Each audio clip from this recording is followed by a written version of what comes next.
Welcome to PW only I. स्वागत है आप सभी लोगों का हमारे आज के इस सेशन में और आपकी संभव सीरीज में।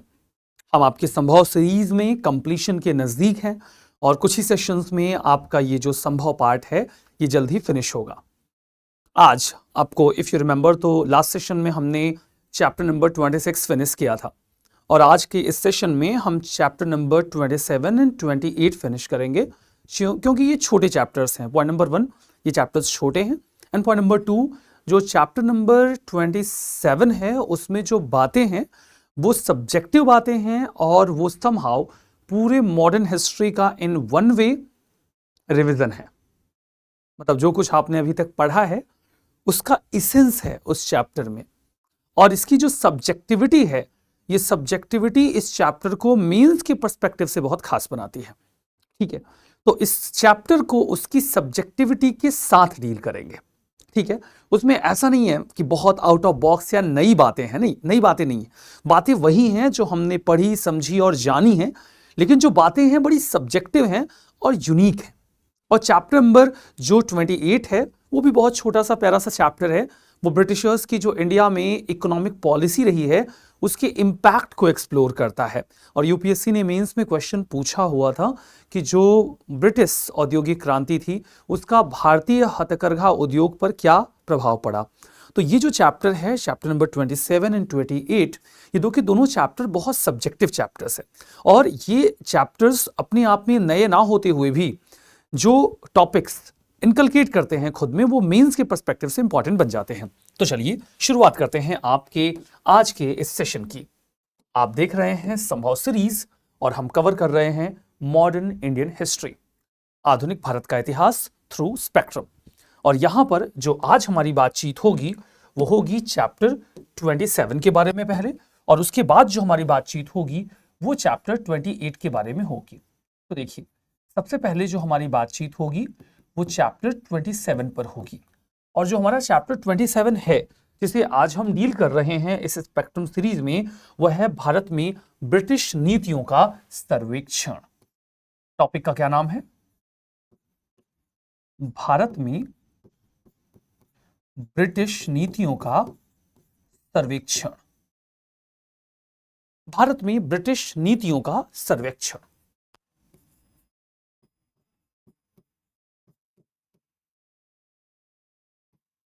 भारत में ब्रिटिश नीतियों का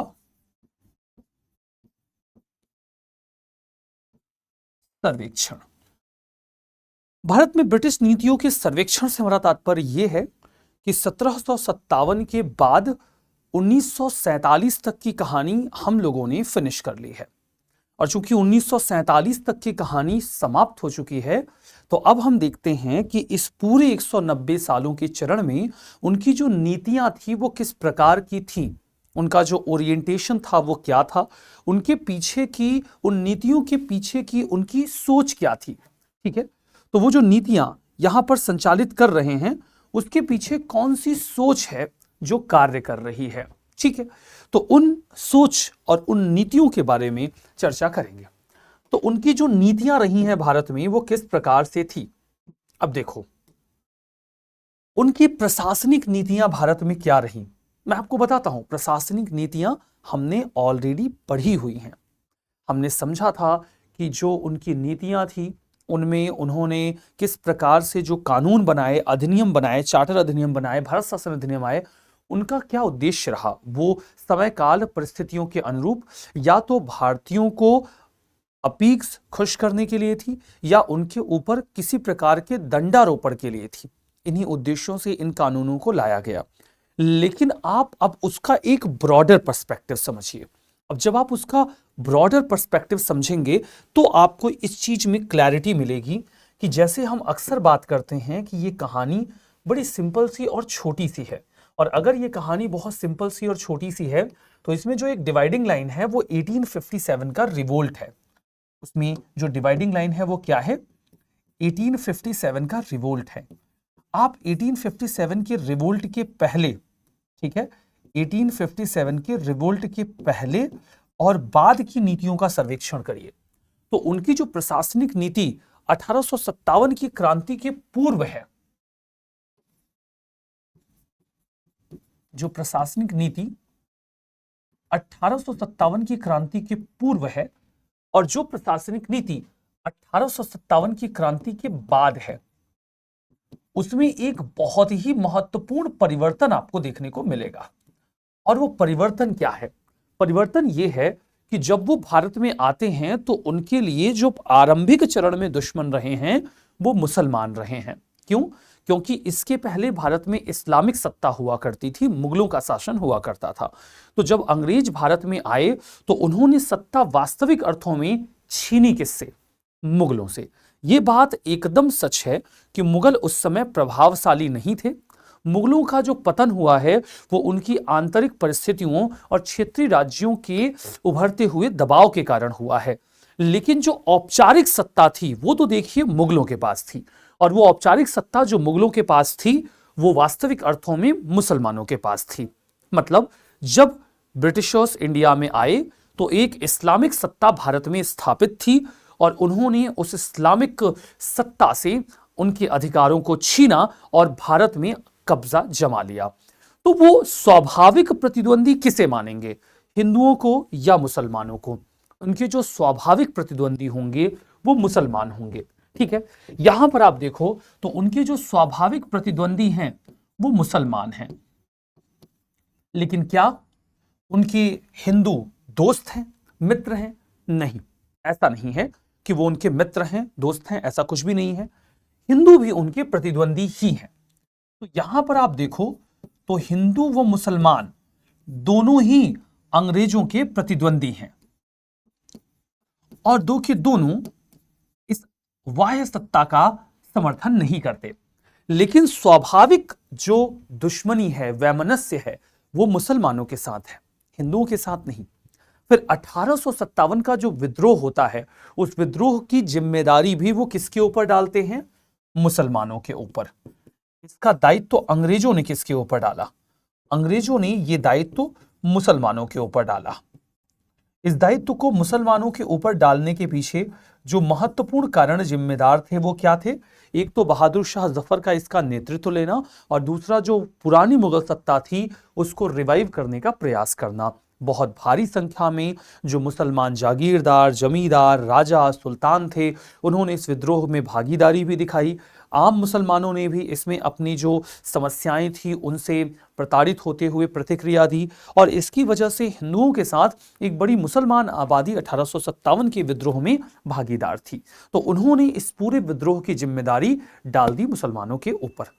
लेकिन जल्द ही उन्हें यह समझ में आ गया कि भारत में अब अगर उन्हें रूल करना है तो ऐसा नहीं हो सकता कि वो सभी को दुश्मन बना के चल सकें। आरंभिक चरण में देखो तो वो 1857 की क्रांति के बाद मुसलमानों को लेकर बहुत हॉस्टाइल हो गए और हिंदुओं के प्रति जो उनका झुकाव था वो बढ़ गया। उन्होंने ये माना कि मुसलमान ही उनके वास्तविक दुश्मन हैं और हिंदू उनके हितैषी हैं। लेकिन उन्हें इस बात का एहसास बहुत जल्द हो गया कि अगर आप एक भारत जैसे बड़े देश में अपनी औपनिवेशिक सत्ता स्थापित करके संचालन करना चाहते हैं तो आपके दुश्मन सभी नहीं हो सकते। आपको भारत में कुछ दोस्त बनाने होंगे। प्रश्न ये था कि वो दोस्त कौन होंगे, हिंदू या मुसलमान? आपको कोई ना कोई दोस्त तो बनाना होगा और उन्होंने इस प्रतिद्वंदिता में चुना मुसलमानों को। मुसलमान अंग्रेजों द्वारा चुने जाएं, इसके पीछे बहुत ही बेहतर कारण थे। पॉइंट नंबर 1, मुसलमान आबादी में कम थे। पॉइंट नंबर 2, मुसलमान आर्थिक और शैक्षणिक दृष्टिकोण से पिछड़े हुए थे तो उन्हें अंग्रेजों की मदद की आवश्यकता भी थी। तीसरी बात, मुसलमान आधुनिकता के सिद्धांतों से थोड़े दूर थे तो औपनिवेशिक सत्ता की जो इल इफेक्ट्स हैं, बुराइयां हैं, वो उनको लेकर उतने सजग नहीं है जितने कि हिंदू हैं। चौथी बात कि सर सैयद अहमद खान बड़े ही प्रयासरत हैं और वो चाहते हैं कि अंग्रेजों का समर्थन मुसलमानों के उत्थान के लिए प्राप्त किया जाए। मतलब मुस्लिम समाज में तत्परता भी है अंग्रेजों का सहयोग प्राप्त करने की। पांचवी बात कि चूंकि मुसलमान संख्या में कम हैं तो उनके भीतर जो इनसिक्योरिटी है वो ज्यादा है, वो ज्यादा बहुसंख्यक हिंदू समाज में असहज हैं और अगर उन्हें सरकारी सत्ता का समर्थन प्राप्त होगा तो वो उनके प्रति निष्ठा ज्यादा बेहतर दिखाएंगे। ये सभी जो बातें हैं वो हिंदुओं पर लागू नहीं होती, केवल मुसलमानों पर लागू होती हैं। इसके अतिरिक्त आप देखो तो जो राष्ट्रवादिता का विकास 1857 के बाद हुआ, उस राष्ट्रवादिता के विकास की जो बागडोर है वो हिंदुओं ने संभाल रखी है। स्वाभाविक से कारण यह है कि उनके यहाँ सामाजिक धार्मिक सुधार थोड़े पहले हो गए और शैक्षणिक विस्तार भी पहले हो गया। ये बात सर सैयद अहमद खान स्वयं स्वीकार करते हैं कि जो हिंदू समाज है वो मुस्लिम समाज से आर्थिक और सामाजिक दृष्टिकोण से आगे है, और वो यही सलाह मुस्लिम समाज को देते भी हैं। वो ये कहते हैं कि आपको राजनीति के मामलों में पढ़ने की बजाय शैक्षणिक और आर्थिक दृष्टिकोण से जो हिंदू हैं उनके समान पहुंचना चाहिए, उसके बाद आपको इन चीजों पर ध्यान देना चाहिए। क्योंकि यदि आप शैक्षणिक और आर्थिक दृष्टिकोण से पिछड़े हुए हैं तो राजनीतिक दृष्टिकोण से आपका पिछड़ा होना यह स्वाभाविकता बन जाएगी। तो सर सैयद अहमद खान स्वयं इस चीज को लेकर बड़े ही चिंतित थे कि जो मुस्लिम समाज है वो आर्थिक और सामाजिक दृष्टिकोण से या शैक्षणिक दृष्टिकोण से पिछड़ा हुआ है, और यही कारण है कि जो यहां पर बागडोर है भारत में राष्ट्रवाद की वो संभालते हैं हिंदू, और ये अंग्रेजों के लिए चिंता की बात है। और यही कारण है कि वो मुसलमानों को हिंदुओं के विरुद्ध खड़ा कर देते हैं। ये उनकी सोची समझी रणनीति थी। इसे कहा गया बांटो और राज करो। ये जो प्रशासनिक नीति 1857 के बाद देखने को मिलती है उसे आप कहेंगे बांटो और राज करो। मतलब डिवाइड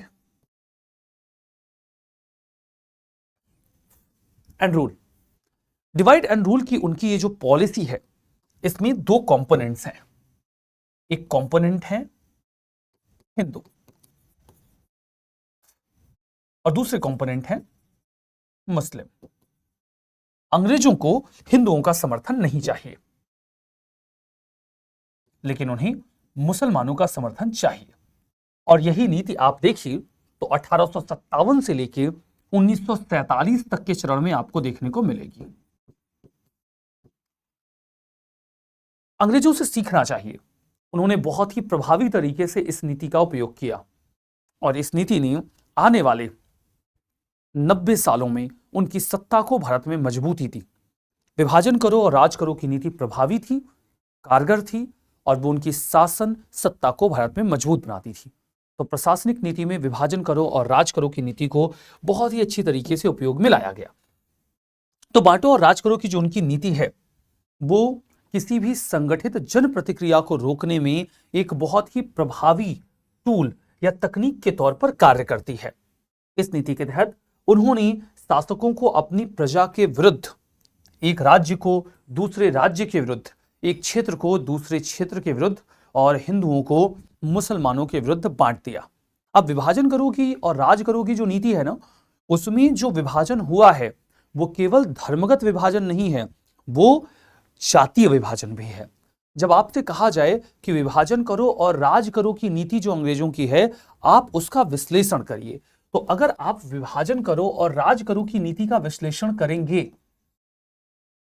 अगर आप विभाजन करो व राज करो की नीति का विश्लेषण करेंगे तो ये कई पक्षों में होगा। जैसे तो एक तो इसका दृष्टिकोण धार्मिक है, एक इसका दृष्टिकोण धार्मिक है, और जो इसका धार्मिक दृष्टिकोण है उसमें वो किसके बीच में विभाजन कर रहे हैं? हिंदू व मुसलमानों के बीच। एक इसका दृष्टिकोण जातीय है। जब इसका जातीय दृष्टिकोण आप देखेंगे तो इसमें वो उच्च जाति और निम्न जाति के बीच विभाजन करेंगे।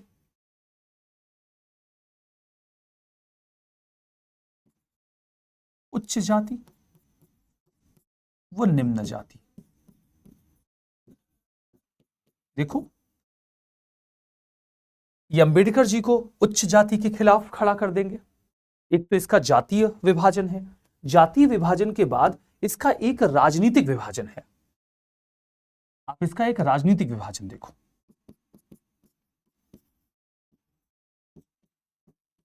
इसका एक राजनीतिक विभाजन है। जो राजनीतिक विभाजन है वो कहां है?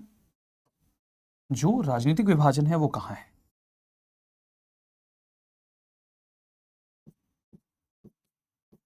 ब्रिटिश प्रांत व देसी रियासतें। ब्रिटिश प्रांत व देसी रियासतें। उन्होंने ब्रिटिश प्रांतों में जो भारतीय जनता थी उनको किनारे किया और देसी रियासतों को अपने प्रश्रय में लिया। तो ब्रिटिश प्रांत व देसी रियासतों के बीच उन्होंने एक पर्याप्त विभाजन किया। ठीक है, अब देखो ये तो हो गया जातीय, एक होता है वर्गीय विभाजन। उन्होंने भारत में एक वर्गीय विभाजन भी किया।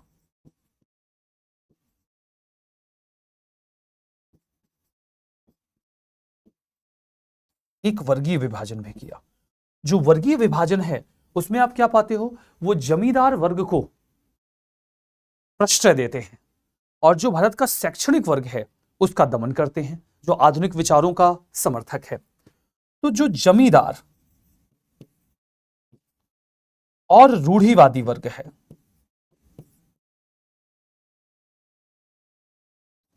वो उसको समर्थन देने लग जाते हैं। जमींदार और रूढ़िवादी वर्ग के वो समर्थक बन जाते हैं। और दूसरा हिस्सा क्या बनता है? दूसरा हिस्सा जमींदार और रूढ़िवादी वर्ग के वो समर्थक बन जाते हैं और दूसरे हिस्से के तौर पर हम देखते हैं कि वो जो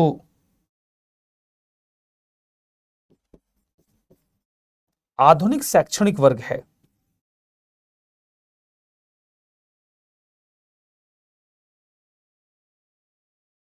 उसमें ये विभाजन करते हैं। सेना में आप देखो तो वो मार्शल रेस का कॉन्सेप्ट लेकर आते हैं। मतलब कुछ रेस जो हैं वो मार्शल रेस है और कुछ रेस मार्शल रेस नहीं है। तो सेना में मार्शल रेस यानी कि सैन्य प्रजाति और गैर सैन्य प्रजाति का कॉन्सेप्ट आता है। सेना में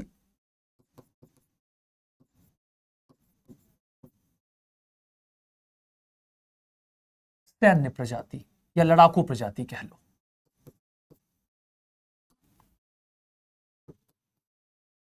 ये भी उनकी विभाजन करो राज करो की नीति का निष्कर्ष है। लड़ाकू प्रजाति और गैर लड़ाकू प्रजाति।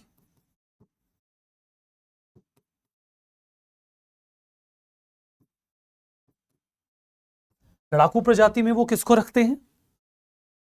गोरखा और पंजाबियों को, जिन्होंने 1857 के विद्रोह के दमन में उनका साथ दिया। गैर लड़ाकू प्रजातियों में अवध, बंगाल, बॉम्बे के जो सैनिक हैं उन्हें गैर लड़ाकू प्रजाति में शामिल किया गया। तो सेना में उन्होंने ये विभाजन किया और एक जो नस्लीय विभाजन है वो तो स्वाभाविक तौर पर बना रहा। नस्लीय विभाजन, नस्लीय विभाजन। और जब आप इस नस्लीय विभाजन को देखते हो तो इसमें एक ओर तो यूरोपीय है और दूसरी ओर भारतीय है। यूरोपियों को भारतीयों से उच्चतर और बेहतर माना गया और जो नस्ल भेद की नीति है उसका भरपूर उपयोग किया गया। तो विभाजन करो और राज करो की नीति की जब हम बात करते हैं तो यह मामला केवल हिंदू और मुसलमानों का नहीं है, बल्कि एक बहुत ही प्रभावी नीति है और उन्होंने इस नीति को लगभग हर जगह पर हर प्रारूप में लागू किया और उसका हर जगह पर हर प्रारूप में लागू होना उसकी विशिष्टता को दिखाता है और अपनी इस विशिष्टता के कारण वो अंग्रेजी औपनिवेशिक सत्ता को भारत में और मजबूत बना देती है। तो अगर कभी आपको विभाजन करो और राज करो की नीति का विश्लेषण करना हो तो आप इन सभी पक्षों पर जाइएगा और उसके बाद उसका विश्लेषण करिएगा। तो मैंने कहा था ये टॉपिक बहुत ही सब्जेक्टिव है लेकिन बहुत ही ज्यादा मजेदार है। तो आपने जब इस चीज का विश्लेषण किया तो आप देखिए कि 1857 के विद्रोह के बाद मुसलमानों की जो उनकी दमन की नीति थी सरकार उसे त्याग देती है और अब वो मुसलमानों में मध्य और जो उच्च शिक्षित वर्ग है उसका उपयोग करेंगे जो हिंदू राष्ट्रवाद है उसके दमन के लिए। बढ़िया टेक्निक है। वो अपनी नीति के तहत मुसलमानों को शिक्षा और सरकारी सेवाओं में प्रोत्साहन देना शुरू करेंगे और जो उनकी राजनीतिक शोषण की प्रक्रिया है वो भी आरंभ हो जाएगी। मतलब राजनीतिक दृष्टिकोण से उन्हें थोड़ा बढ़ावा दिया जाएगा और उनका शोषण किया जाएगा। उनकी मंशा एकदम स्पष्ट है, जो शिक्षित भारतीयों के मध्य टकराव है उसको करवाया जाए, हिंदुओं और मुसलमानों को टकराव में लाया जाए, ताकि जो राष्ट्रवाद है वो कमजोर पड़ जाए। अब देखो, ये तो मामला रहा उनका किसको लेकर, विभाजन करो और राष्ट्र राज करो की नीति को लेकर। अब मामला है शिक्षित भारतीयों के प्रति उनके द्वेष का। अब आप आरंभ में देखो तो जब वो भारत में आते हैं तो एक प्राच्यवाद और आंग्लवाद की डिबेट निकल कर आती है। प्राच्यवाद और आंग्लवाद की जो डिबेट है उसमें 1830 तक का दौर आप देखो तो जो भी गवर्नर जनरल हैं उनका यही मानना है कि भारतीयों को भारतीय धर्म परंपरा के अनुसार ही शिक्षित किया जाए। और जब वो भारतीय धर्म परंपरा के अनुसार शिक्षा पर जोर देते हैं तो इसमें आप देखो तो विलियम बेंटिक, कॉर्नवालिस, जॉन सोर और हेस्टिंग्स सब लोग शामिल होते हैं। लेकिन कॉर्नवालिस जो बेंटिक है, बेंटिक के समय में यहां पर एक चेंज आता है और आंग्लवाद और प्राच्यवाद की जो डिबेट है उसमें जो आंग्लवाद है वो विजित होता है। और आंग्लवाद की जो विजितता है उसको आगे रखने में प्रखर होते हैं मैकॉले, लॉर्ड मैकॉले, जो कि अंग्रेजी शिक्षा को लेकर बड़े ही वोकल थे। 1835 में मैकॉले मिनट आ जाता है और मैकॉले मिनट के बाद उन्होंने अंग्रेजी शिक्षा का प्रोत्साहन शुरू किया। अंग्रेजी शिक्षा आधुनिक थी, नए विचारों का समावेशन करती थी और वो इस बात में बहुत रुचि ले रहे थे कि भारतीय अंग्रेजी शिक्षा से प्रभावित हों। अब ऐसा नहीं है कि उन्होंने मास एजुकेशन पर काम किया था, उन्होंने सभी को शिक्षित नहीं किया था, बल्कि उन्होंने डाउनवर्ल्ड फिल्ट्रेशन थियरी का अधोमुखी निस्पंदन का सिद्धांत लागू किया था। डाउनवर्ल्ड फिल्ट्रेशन थियरी या अधोमुखी निस्पंदन क्या कहता है कि आप मुट्ठी भर लोगों को पढ़ा दीजिए, बाकी सब लोग ऑटोमेटिकली पढ़ जाएंगे। जैसे आपने स्पॉन्ज देखा होगा, आप उस पर पानी की कुछ बूंदें गिरा दीजिए और वो स्पॉन्ज धीमे धीमे धीमे गीला हो जाता है। आपको पूरे स्पॉन्ज को गीला करने की आवश्यकता नहीं है। तो अधोमुखी निस्पंदन सिद्धांत के तहत वो सभी लोगों को नहीं एजुकेट करते हैं, कुछ लोगों को, मुट्ठी भर लोगों को एजुकेट करते हैं, लेकिन आधुनिक शिक्षा से एजुकेट करते हैं। अब इसके पीछे उनकी दो मंशाएं थी। एक तो अंग्रेजी पढ़ा लिखा व्यक्ति उनके लिए सस्ता क्लर्कियल सर्विसेज दे पाएगा, वो सस्ते क्लर्क होंगे और सरकारी बाबू बनकर कार्य कर पाएंगे। अब उन्हें बाबुओं को नहीं लाना पड़ेगा ब्रिटेन से, तो खर्चा कम होगा।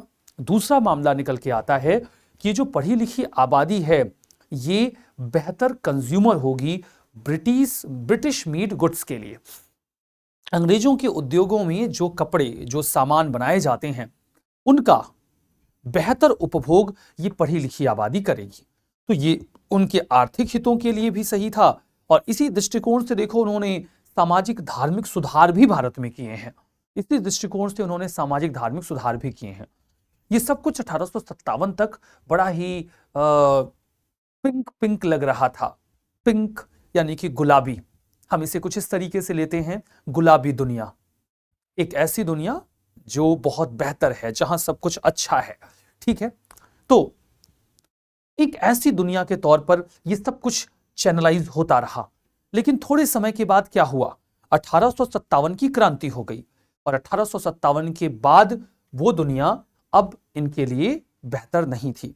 अब वो क्या करते हैं, उन्हें ये समझ में आया कि जो पढ़ी लिखी आबादी है, जिसे वो बाबू समझते थे, जिसे वो उनकी प्रोडक्ट्स का कंज्यूमर समझते थे, वो राष्ट्रवादी है और वो अंग्रेजी सत्ता को पसंद नहीं करता, क्योंकि वास्तविक परिस्थितियों को वो जानता और समझता है।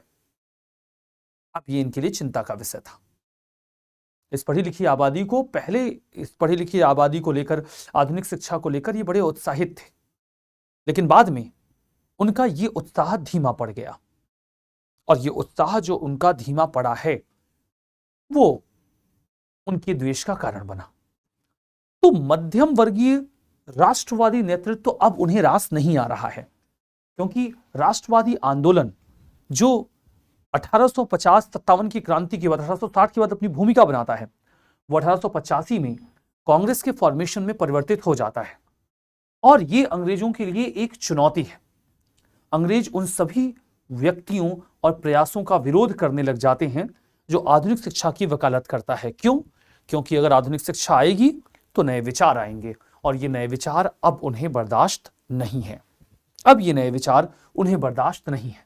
जमींदारों के प्रति उनका दृष्टिकोण क्या है? मैंने आपको बताया, विभाजन करो और राज करो की नीति में उन्होंने एक वर्गीय विभेद किया। वर्गीय विभेद धन आधारित है। तो जो रूढ़िवादी जमींदार वर्ग था, जिसे वो आरंभ में अपना दुश्मन मानते थे, उन्हें समझ में आ गया कि इस रूढ़िवादी वर्ग को उन्हें कई प्रकार के प्रोत्साहन देने होंगे और यही जमींदार वर्ग होगा जो उन्हें सहायता प्रदान करेगा। तो 1857 के विद्रोह को जब एक बार उन्होंने कुचल लिया, तब उन्होंने जो भारत में एक प्रतिक्रियावादी समूह था, भूस्वामियों का, जमींदारों का, उनकी ओर भी मित्रता का हाथ बढ़ाया। वो चाहते थे कि एक ऐसा समूह भारत में अस्तित्व में हो जो उनके लिए कार्य करे, जो उनका समर्थन करे, और ये जमींदार वर्ग ही हो सकता था। जमींदार वर्ग को उन्होंने इस बात का एहसास दिलाया कि अंग्रेजों के हित और जमींदारों के हित एक साथ जुड़े हुए हैं। मतलब जमींदारों के हित सुरक्षित केवल तभी तक हैं जब तक अंग्रेजी सत्ता भारत में है। अंग्रेजी सत्ता का भारत से जाने का मतलब है जमींदारों का हित समाप्त हो जाना। लगभग यही बात उन्होंने देसी रियासतों के मन में भी डाली कि देसी रियासतें अपने अधिकार और अपने जो विशेषाधिकार हैं उन्हें केवल तभी तक सुरक्षित रख पाएंगे जब तक अंग्रेज भारत में हैं। एक बार अंग्रेज भारत से गए तो ना तो जमींदारों के अधिकार रहेंगे और ना ही देसी रियासतों के। क्या वो इस मामले में सच थे, सही थे? जी बिल्कुल, ऐसा ही हुआ। जैसे ही अंग्रेज भारत से गए, भारत में एक प्रजातांत्रिक व्यवस्था आई और उस प्रजातांत्रिक व्यवस्था के तहत जमींदारों के अधिकार भी छीने गए और भूपतियों के भी अधिकार छीने गए, और इसके साथ ही साथ जो देसी रियासतें थी उनके भी अधिकार छीने गए। और ये स्वाभाविक है क्योंकि वो जो परंपरागत व्यवस्था थी उसमें आम जन का बड़ा ही व्यापक शोषण हो रहा था, अत्यंत व्यापक शोषण वहां पर हो रहा था। ठीक है, तो ये बात तो हम समझ रहे हैं कि जो व्यापक शोषण वहां पर हो रहा है। उन्होंने इस बात का एहसास उन्हें दिलाया और उन्हें खुश करने के प्रयास शुरू कर दिए गए। कई सारे पुराने जमींदारों की जो जमींदारियां हैं उन्हें लौटा दी गई। अवध में हमने देखा था कि 21,000 तालुकादारों के जो तालुकादारी थी उसको छीना गया था और ये तालुकादार बहुत अधिक रोष में थे। और अवध में 1857 की क्रांति के तीव्र होने का बड़ा कारण यह भी था क्योंकि वहां पर जो रोष था उस रोष के परिणाम स्वरूप ये तालुकादार संगठित हो जाते हैं। उन्होंने ज्यादातर तालुकादारों के जो आर्थिक अधिकार थे वो उन्हें वापस कर दिए और उन्हें खुश कर दिया। ठीक है, उन्होंने उनके विशेषाधिकारों और स्वार्थों की रक्षा करनी शुरू कर दी। उनका प्रयास यही रहा कि जो भूस्वामी हैं, जमींदार हैं, उपनिवेशी शासन के भक्त बन जाएं, और ऐसा हुआ भी। वो उनको अपना भक्त बनाकर और उसके बाद उनके जरिए भारतीयों का शोषण करने लग गए। सामाजिक सुधारों के प्रति उनका दृष्टिकोण क्या रहा? आरंभ में वो भारतीय समाज को आधुनिक बनाना चाहते थे, अग्रगामी बनाना चाहते थे। उसके पीछे उनके हित छुपे हुए थे और वो औपनिवेशिक हित क्या थे? एक तो उन्होंने भारत में आने के बाद एक माहौल बनाया था और वो माहौल था अंग्रेजी सर्वोच्चता का। वो ये दिखाना चाहते थे कि जो यूरोपीय हैं वो नस्लीय दृष्टिकोण से अधिक उच्च हैं, उनकी सभ्यता ज्यादा बेहतर है और वो यहां पर पैटर्नलिज्म यानी कि पितृत्व का भाव लेकर आते हैं। व्हाइट मैन्स बर्डन थियरी यानी कि श्वेत व्यक्ति भार, ये विचारधारा बहुत पहले से थी। यद्यपि रुडयार्ड किपलिन इस पर जो कविता हैं वो 1900 में लिखते हैं, व्हाइट मैन्स बर्डन थियरी, जिसमें वो ये कहते हैं ब्रिटेन और अमेरिका की माओं से कि आप अपने बच्चों को इन दूर दराज के इलाकों में भेजिए। वहां पर जो लोग रहते हैं वो आधे जानवर हैं और आधे बच्चे हैं। हमें उन्हें सभ्यता सिखानी होगी, उनके जीवन को बेहतर बनाना होगा। ये एक श्वेत व्यक्ति भार है जो हमें उठाना होगा। वो एक कविता लिखते हैं श्वेत व्यक्ति भार के ऊपर, व्हाइट मैन्स बर्डन थियरी के ऊपर, और उस कविता में वो इस चीज का विश्लेषण करते हैं कि किस प्रकार से अफ्रीकी और एशियाई देश और वहां के रहने वाले लोग बर्बर हैं और वो जानवर की तरह हैं, लेकिन उनमें बच्चे भी हैं। मतलब एक इंसान के अंदर आधा जानवर है, आधा बच्चा है। हम उन्हें सभ्यता सिखाएंगे और इस सभ्यता के चलते उन्हें भारतीयता में अनेक प्रकार के सुधारों के प्रयास किए।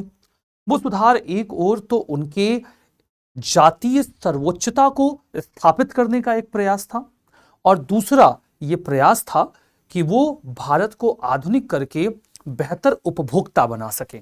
इन दोनों प्रयासों के तहत उन्होंने 1857 की क्रांति के पहले तक अनेक प्रकार के सामाजिक धार्मिक सुधार किए, जिसमें दो महत्वपूर्ण सुधार शामिल हैं। 1829 में बंगाल रेगुलेशन 17 को पास करके सती को बैन करना और उसे हत्या के समानांतर बना देना।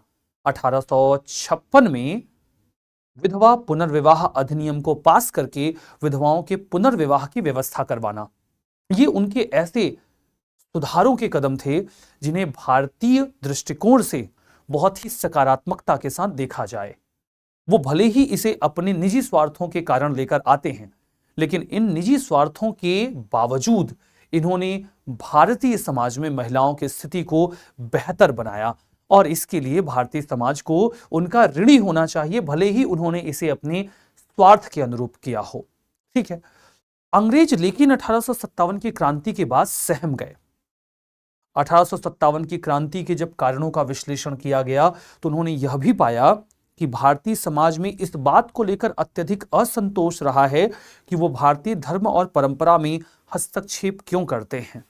तो भारतीय धर्म परंपरा में हस्तक्षेप न करने का फैसला 1857 की क्रांति के बाद लिया गया और उन्होंने किसी भी प्रकार के विधिक सुधारों का अंत कर दिया। यद्यपि सामाजिक जागरूकता पैदा करके भारतीय समाज में सुधारों के प्रयास सुधार करते रहे, लेकिन विधिक सुधारों का चरण 1857 की क्रांति के बाद समाप्त हो गया। उन्होंने इसे इस तरीके से देखा कि वो रूढ़वादी शक्तियों का समर्थन करेंगे, क्योंकि अंतिम रूप में उनकी सत्ता को बेहतर और मजबूत बनाने की जिम्मेदारी उन्हीं के ऊपर आएगी। अंग्रेज ये मानते हैं कि इन सुधारों का समर्थन करने के कारण समाज का जो रूढ़िवादी तबका है वो उनके विरुद्ध हो गया और अब उन्हें उनका समर्थन चाहिए।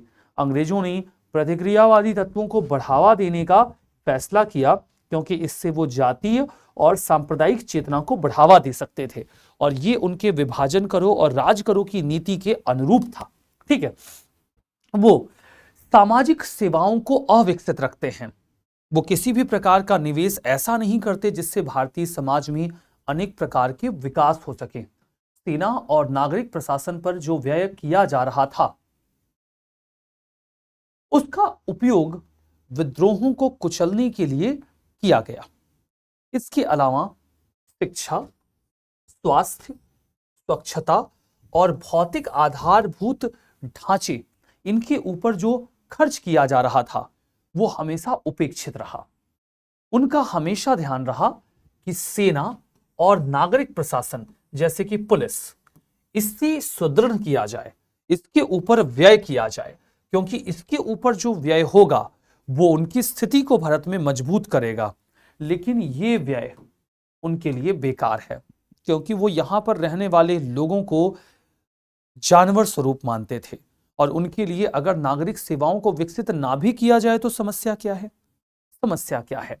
हम देखते हैं कि जन सामान्य के लाभ में किए जाने वाले विकास कार्य लगभग ठप कर दिए गए, विशेष रूप से 1857 की क्रांति के बाद, और प्रशासनिक व्यय का एक बड़ा हिस्सा उच्च वर्गों की सुविधाओं के आसपास सिमट गया। और अभी वो जो थोड़े बहुत खर्च करते भी थे वो इसी दृष्टिकोण से किए जाते थे कि जो उच्च वर्ग है वो खुश रहे, रूढ़िवादी वर्ग, जमींदार वर्ग, राजा वर्ग, ये सब खुश रहें, क्योंकि यही अंग्रेजों का समर्थक वर्ग है। आम जनता डूबे मरे, गरीबी में रहे, अकालों से मर जाए, बाढ़ और सूखों जैसी स्थितियों से उनका दमन हो जाए, उन्हें इस बात से अब कोई मतलब या परवाह नहीं थी। हम देखते हैं कि लॉर्ड लिटन का ये एक स्टेटमेंट है, आप इसे देखें तो आपको थोड़ा समझ आएगा। इंग्लैंड की राजशाही को भविष्य में शक्तिशाली देसी कुलीन तंत्रों की आशाओं, इच्छाओं, सहानुभूतियों और हितों के साथ अपना घनिष्ठ संबंध स्थापित करना होगा। मतलब उन्हें कुलीन तंत्रों के साथ अपनी प्रगाढ़ता बढ़ानी होगी, क्योंकि यही कुलीन तंत्र उनके हितों की पूर्ति करेगा। ये बात उन्हें समझ आ चुकी है और वो उसके अनुरूप ही कार्य भी कर रहे हैं। ठीक है, वो उसी के अनुरूप कार्य कर रहे हैं। ठीक है, नाउ श्रमिकों को लेकर उनकी क्या व्यवस्था रही। ब्रिटेन में औद्योगिक क्रांति आई, श्रमिकों का घनघोर शोषण हुआ। वही शोषण भारत में भी हो रहा है। आप कहेंगे कि सर यहां पर तो श्रमिक वर्ग कहां से है, मजदूर वर्ग, श्रमिक वर्ग यहां कैसे है? क्योंकि यहां तो कोई औद्योगिक क्रांति नहीं हुई है। यहां पर रॉ मटेरियल तैयार किया जाता है इंडिया में। यहाँ पर कई प्रकार के बागान हैं और उन बागानों में लाखों की संख्या में श्रमिक कार्य करते हैं। उनकी स्थिति भी बहुत ही दुर्गम है। उनकी स्थिति किसी भी रूप में जो वहाँ पर उद्योगों में कार्य करने वाले लोग हैं उनसे बेहतर नहीं है। आप देखो तो 19वीं शताब्दी में औद्योगिकरण के परिप्रेक्ष्य में जो कारखानों में काम करने वाले ब्रिटिश उद्योग हैं, वहां पर जो दूभर स्थिति है मजदूरों की, लगभग वैसी ही स्थिति, एक समान स्थिति, दयनीय स्थिति आपको भारत में बागानों में काम करने वाले लोगों की मिलेगी। काम करने के घंटे बहुत अधिक हैं। लोगों से 16 घंटे कार्य करवाया जाता है। 16 घंटे, 18 घंटे, वेतन न के बराबर दिया जाता है। मतलब परिवार का एक सदस्य अगर नौकरी करता है तो घर के खर्चे नहीं चलाए जा सकते। इतना अधिक कार्य करने के बावजूद महिलाओं की स्थिति खराब है। उन्हें भी यहां पर लंबे घंटों में काम करना पड़ता है। आपको जानकर आश्चर्य होगा, 7 वर्ष से कम उम्र के बच्चों को भी काम पर लगाया जाता था। 7 साल से भी छोटा बच्चा उद्योगों में किस काम का है? क्या काम करेगा वो? इन छोटे बच्चों को साफ सफाई के कामों पे लगाते थे। चिमनियां खतरनाक होती थी, उनमें बहुत कम जगह होती थी, उनकी सफाई करनी होती थी। उनकी सफाई करने के लिए इन 7 साल से छोटे बच्चों का उपयोग किया जाता था, क्योंकि वो उन कम जगहों पर आसानी से जा सकते थे। मशीनों को जब बंद किया जाता था तो उनमें कम जगहों वाली स्थानों पर भेजकर, सकरे जगहों पर इन छोटे छोटे बच्चों को भेजकर साफ सफाई करवाई जाती थी। मतलब आप अमानवीयता की हद समझ सकते हैं जब इन छोटे बच्चों को ऐसे जघन्य कामों पर लगाया जाता होगा। कार्यस्थलों की स्थिति बहुत खराब थी। बहुत छोटे छोटे जगहों पर, कारखानों में बहुत बड़ी संख्या में लोग कार्य करते थे, तो कार्यस्थल पर अत्यधिक भीड़ होती थी। लोगों को स्वच्छ हवा तक नहीं मिलती थी। प्रदूषित हवा जो कंपनियों से, कारखानों से निकलता था, उसके लिए पर्याप्त व्यवस्था नहीं होती थी। उसी दूषित हवा में लोग कार्य कर रहे होते थे। श्रमिकों को कम रोशनी में भी घंटों काम करना पड़ता था। रोशनी की इतनी अच्छी व्यवस्था नहीं थी। आप कभी देखिए कि आप एक ऐसे कमरे में रहते हैं जहां पर कम रोशनी हो, तो धीमे धीमे आप अवसाद से ग्रसित हो जाएंगे। इसे एक साइकोलॉजिकल बीमारी के तौर पर देखा जाता है।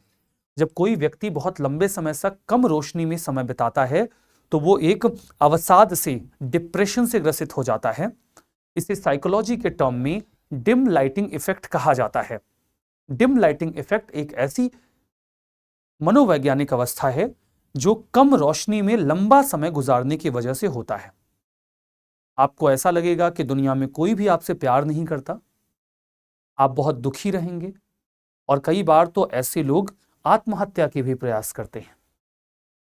डिम लाइटिंग इफेक्ट औद्योगिक क्रांति के चरण में यूरोप में भी और भारत में भी एक महत्वपूर्ण मनोवैज्ञानिक समस्या के रूप में उभरा।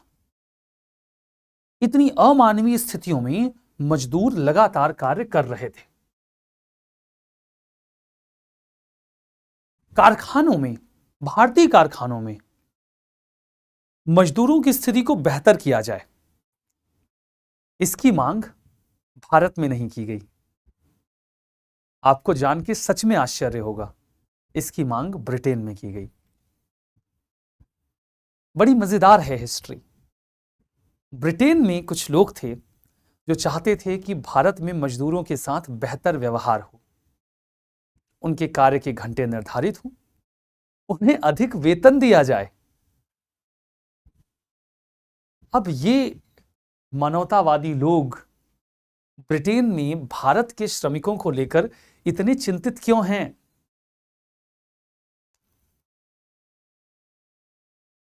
आर्थिक स्वार्थ।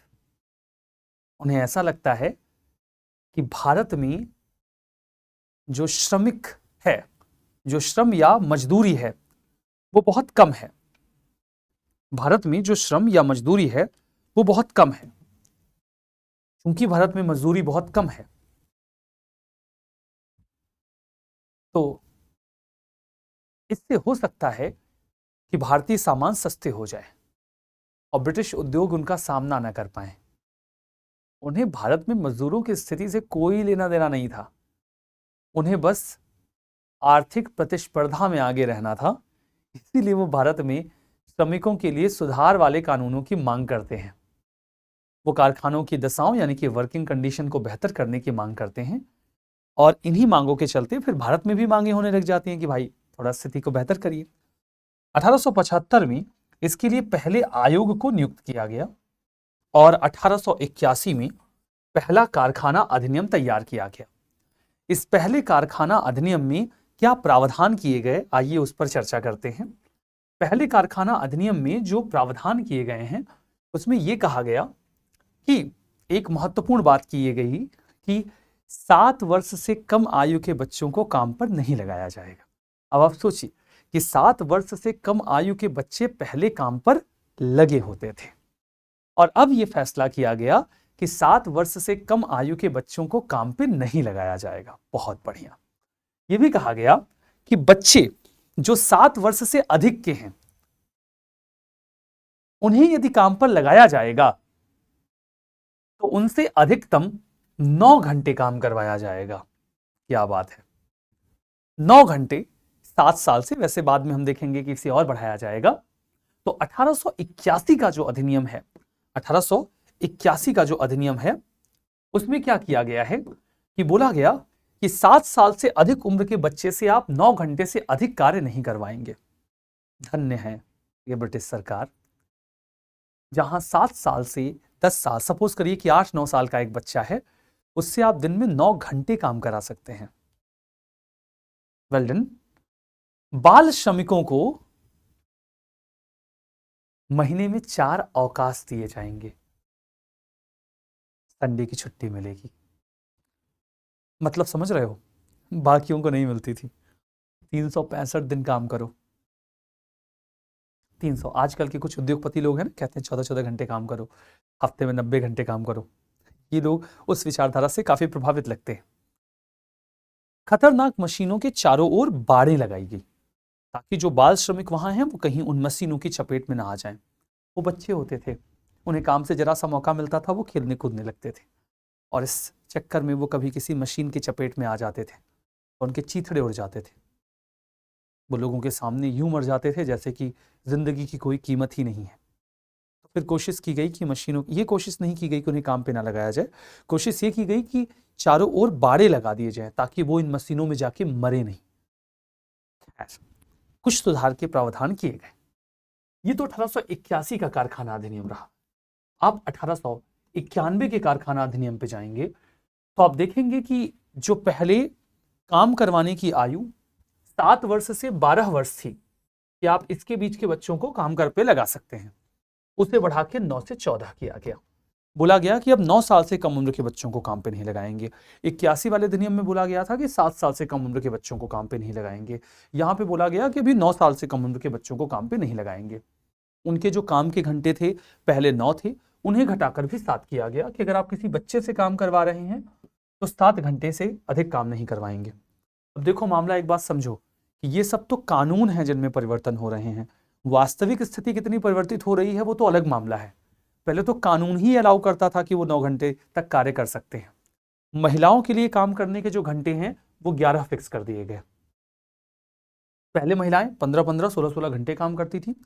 पुरुषों के लिए, और उसमें यह भी कहा गया कि इन 11 घंटों में 1 घंटे का मध्यावकाश होगा, मतलब वो 10 घंटे काम करेंगे, बीच में आप उनको 1 घंटे का अवकाश देंगे। पुरुषों के लिए ऐसी कोई व्यवस्था नहीं की गई। पुरुषों के लिए अभी भी असीमित घंटे थे, वो बिना छुट्टियों के मजदूरों की तरह कार्य करते रहेंगे। ये जो कानून लगाए गए ये कारखानों में लगाए गए, लेकिन भारत में बहुत बड़ी संख्या में जो श्रमिक थे वो चाय बागानों में, कहवा बागानों में कार्य करते थे, रबड़ के बागानों में काम करते थे। उन बागानों में इन नियमों में कोई परिवर्तन नहीं किया गया। वहां पर जो शोषण था वो जारी रहा। वहां पर बहुत ही निर्दयतापूर्ण तरीके से जो श्रमिक होते थे उन्हें पीटा जाता था और उनसे दासों की तरह कार्य करवाया जाता था। उन्हें नौकरियां देते वक्त अक्सर एक कॉन्ट्रैक्ट साइन करवा लिया जाता था, जिसे आप अनुबंध पत्र कहिए। और ये जो कॉन्ट्रैक्ट्स उनसे साइन करवाए जाते थे, उसके बाद जो मजदूर होते थे वो विवश हो जाते थे कि वो उनके साथ कार्य करे किसी भी स्थिति में। और अगर कोई इस कॉन्ट्रैक्ट को तोड़े तो इसे इसे फौजदारी अपराध माना जाता था। कॉन्ट्रैक्ट तोड़ना आज भी एक सिविल ऑफेंस है, क्रिमिनल ऑफेंस नहीं है। लेकिन चाय बागानों के अगर आपने ये कॉन्ट्रैक्ट तोड़े हैं तो वो उसे क्रिमिनल ऑफेंस बोलते थे। इसमें चाय बागान का मालिक जो है वो उन मजदूरों को ढूंढकर पकड़ सकता है और उन्हें पीट सकता है, दंडित कर सकता है। और अगर वो कहीं न्यायिक व्यवस्था में जाएंगे तब भी दंड उन्हें ही मिलेगा। मतलब इतनी अधिक शोषणकारी उनकी चाय बागान की नीतियां थी। इसको लेकर तो भारतीय राष्ट्रवादी नेताओं में अत्यधिक रोष हुआ करता था। ठीक है, प्रेस की स्वतंत्रता, प्रेस का जो आरंभिक विकास था वो तो ज्यों त्यों चलता रहा। बाद में हम देखते हैं कि जो भारतीय राष्ट्रवादी प्रेस की अत्याधुनिक तकनीकें हैं उनका उपयोग करने में अत्यधिक सजग हो गए और तीव्रता से वो इन प्रेस की टूल्स का उपयोग करने लगे। अंग्रेज जल्दी ही समझ गए कि प्रेस का उपयोग जिस प्रकार से भारतीय कर रहे हैं वो उनके हितों में तो नहीं है, क्योंकि वो प्रेस के माध्यम से लोगों को शिक्षित बना रहे हैं और भारतीयों में चेतना जागृत हो रही है। 1835 में चार्ल्स मेटकॉफ आए और उन्होंने भारतीय प्रेस पर लगाए गए प्रतिबंधों को हटा दिया। चार्ल्स मेटकॉफ को भारत में प्रेस के मुक्तिदाता के तौर पर जाना जाता है, liberator of press in India. He is considered as liberator of press in India. लेकिन लिटन जब आया भारत तो उस समय वो अफगान वॉर में लग गया और अफगान वॉर की भारत में अत्यधिक आलोचना की जाने लगी।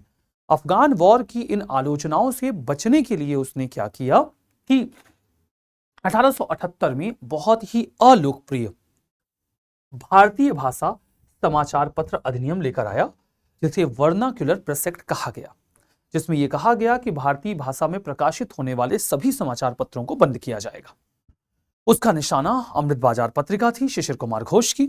यद्यपि वो उसे बंद नहीं कर पाया क्योंकि उन्होंने आनन फानन में उसे अंग्रेजी भाषा में रूपांतरित कर दिया। हम देखते हैं कि लगभग 2 दशकों तक भारतीय प्रेस की स्वतंत्रता छीनी। मतलब यहां पर उसके 2 दशकों तक उसने इसके पहले जो स्वतंत्रता थी वो छीन ली गई। लेकिन फिर रिपन आते हैं और रिपन इस कानून को रद्द कर देते हैं और फिर 2 दशक तक चीजें जो हैं वो ठीक ठाक चलती रही और प्रतिबंध उसके बाद फिर से लगाए जाने लगे। हम देखते हैं कि भारतीय प्रेस को नियंत्रित करके उन्होंने भारतीय विचारों को नियंत्रित करने का प्रयास किया। अब देखो उनकी रंग भेद की नीति रही। प्रजातीय सर्वश्रेष्ठता, उसे वो बहुत ही व्यवस्थित ढंग से इस्तेमाल करते हैं। वो सर्वोच्च पदों पर भारतीयों को कभी भी नहीं जाने देते थे। नागरिक प्रशासन और सेना, रेल के डिब्बे, पार्क, होटल या क्लब, इन सभी जगहों पर रंग भेद की नीति को लागू किया जाता था। जब लिखा होता था dogs and Indians are not allowed, भारतीय और कुत्ते प्रवेश वर्जित है, इस प्रकार की रंग भेद की नीति अपनाई जाती थी। वो अपनी प्रजातीय सर्वश्रेष्ठता को प्रदर्शित करने के लिए भारतीयों को सरेआम पीटना, उन्हें जिंदा जला देना और उनकी हत्या कर देना जैसे अमानवीय काम कर देते थे। इसमें किसी भी प्रकार का कोई संकोच नहीं किया जाता था। ये उनका विचार क्या था हम भारतीयों को लेकर, उसे आप लॉर्ड एल्गिन के स्टेटमेंट से समझिए। ये एक सोची समझी रणनीति के तहत किया जाता था। लॉर्ड एल्गिन का एक स्टेटमेंट है, हम भारत पर केवल इसलिए राज कर सके क्योंकि हम श्रेष्ठ नस्ल के थे। यद्यपि हमें भारतीयों को सरकारी सेवाओं में आने हेतु प्रोत्साहित करना चाहिए, किंतु उन्हें इस बात का बराबर एहसास कराते रहना चाहिए कि वे हमसे निकृष्ट हैं, तभी हमारे साम्राज्य के हित सुरक्षित रह सकेंगे। ये इनके खून में था, नस्ल भेद उनके खून में था और वो उसका सरेआम उपयोग करते थे। जब इतनी बड़ी राजनीतिक शक्ति आपके सामने होती है जो लोगों को सरेआम मारे, पीटे, शोषण करे और आप उनका कुछ कर नहीं पाते हैं, अब इस क्रम में हमारे क्रांतिकारी आते हैं। क्रांतिकारियों ने इनकी इस बर्बरता का जवाब दिया। उन्होंने 1903 से लेकर 13 के बीच में 800 से ज्यादा सक्सेसफुल किलिंग्स की। इतिहास में हम जो कुछ हाई प्रोफाइल किलिंग्स के उनके एफर्ट्स देखते हैं जो असफल हुए हैं, लेकिन उन्होंने 800 अंग्रेज अधिकारियों को निशाना बनाया है और उन्हें गोलियां मारी हैं। उन्होंने उनके मन में डर पैदा किया कि देखो भाई सुनो, तुम ये जो सरेआम पीटते हो, मारते हो, जिंदा जला देते हो, भारतीयों का शोषण करते हो, तुम ये कर पाते हो क्योंकि तुम्हारे पीछे एक शक्तिशाली ब्रिटिश सत्ता है, लेकिन तुम अकेले हो। अगर तुम भारतीयों का शोषण करते हो तो तुम किसी न किसी क्रांतिकारी संगठन के निशाने पर हो। एक दिन कोई क्रांतिकारी तुम्हारे सामने एक बंदूक लेकर खड़ा होगा और तुम्हें गोलियों से भून देगा। बचने का तरीका एकदम साधारण है, अपना काम ईमानदारी से करो, भारतीयों का शोषण मत करो और उनके ऊपर अनावश्यक अत्याचार मत करो। लेकिन ये उनकी नीतियों का हिस्सा था और ये उसका उपयोग लगातार कर भी रहे हैं, आप उसे देख पा रहे हैं। उनकी भू राजस्व नीतियां भारत में क्या थी? उनकी भू राजस्व नीति के कुछ बहुत ही स्पष्ट उद्देश्य थे।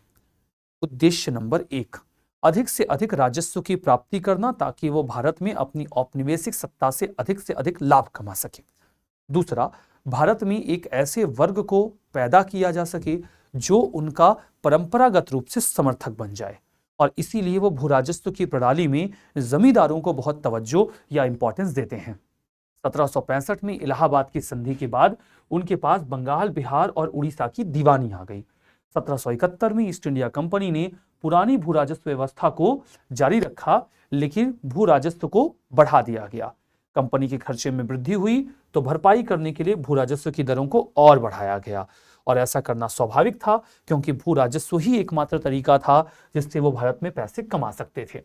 ईस्ट इंडिया कंपनी अपने आर्थिक हितों की पूर्ति के लिए कृषि व्यवस्था में हस्तक्षेप करती है। क्लाइव और उसके उत्तराधिकारी भू राजस्व पद्धति में कोई बहुत बड़े बदलाव नहीं करते हैं, लेकिन हम देखते हैं कि जब वॉरेन हेस्टिंग्स इंडिया में आता है तो वॉरेन हेस्टिंग्स के आने के बाद पद्धतियां चेंज होने लग जाती हैं।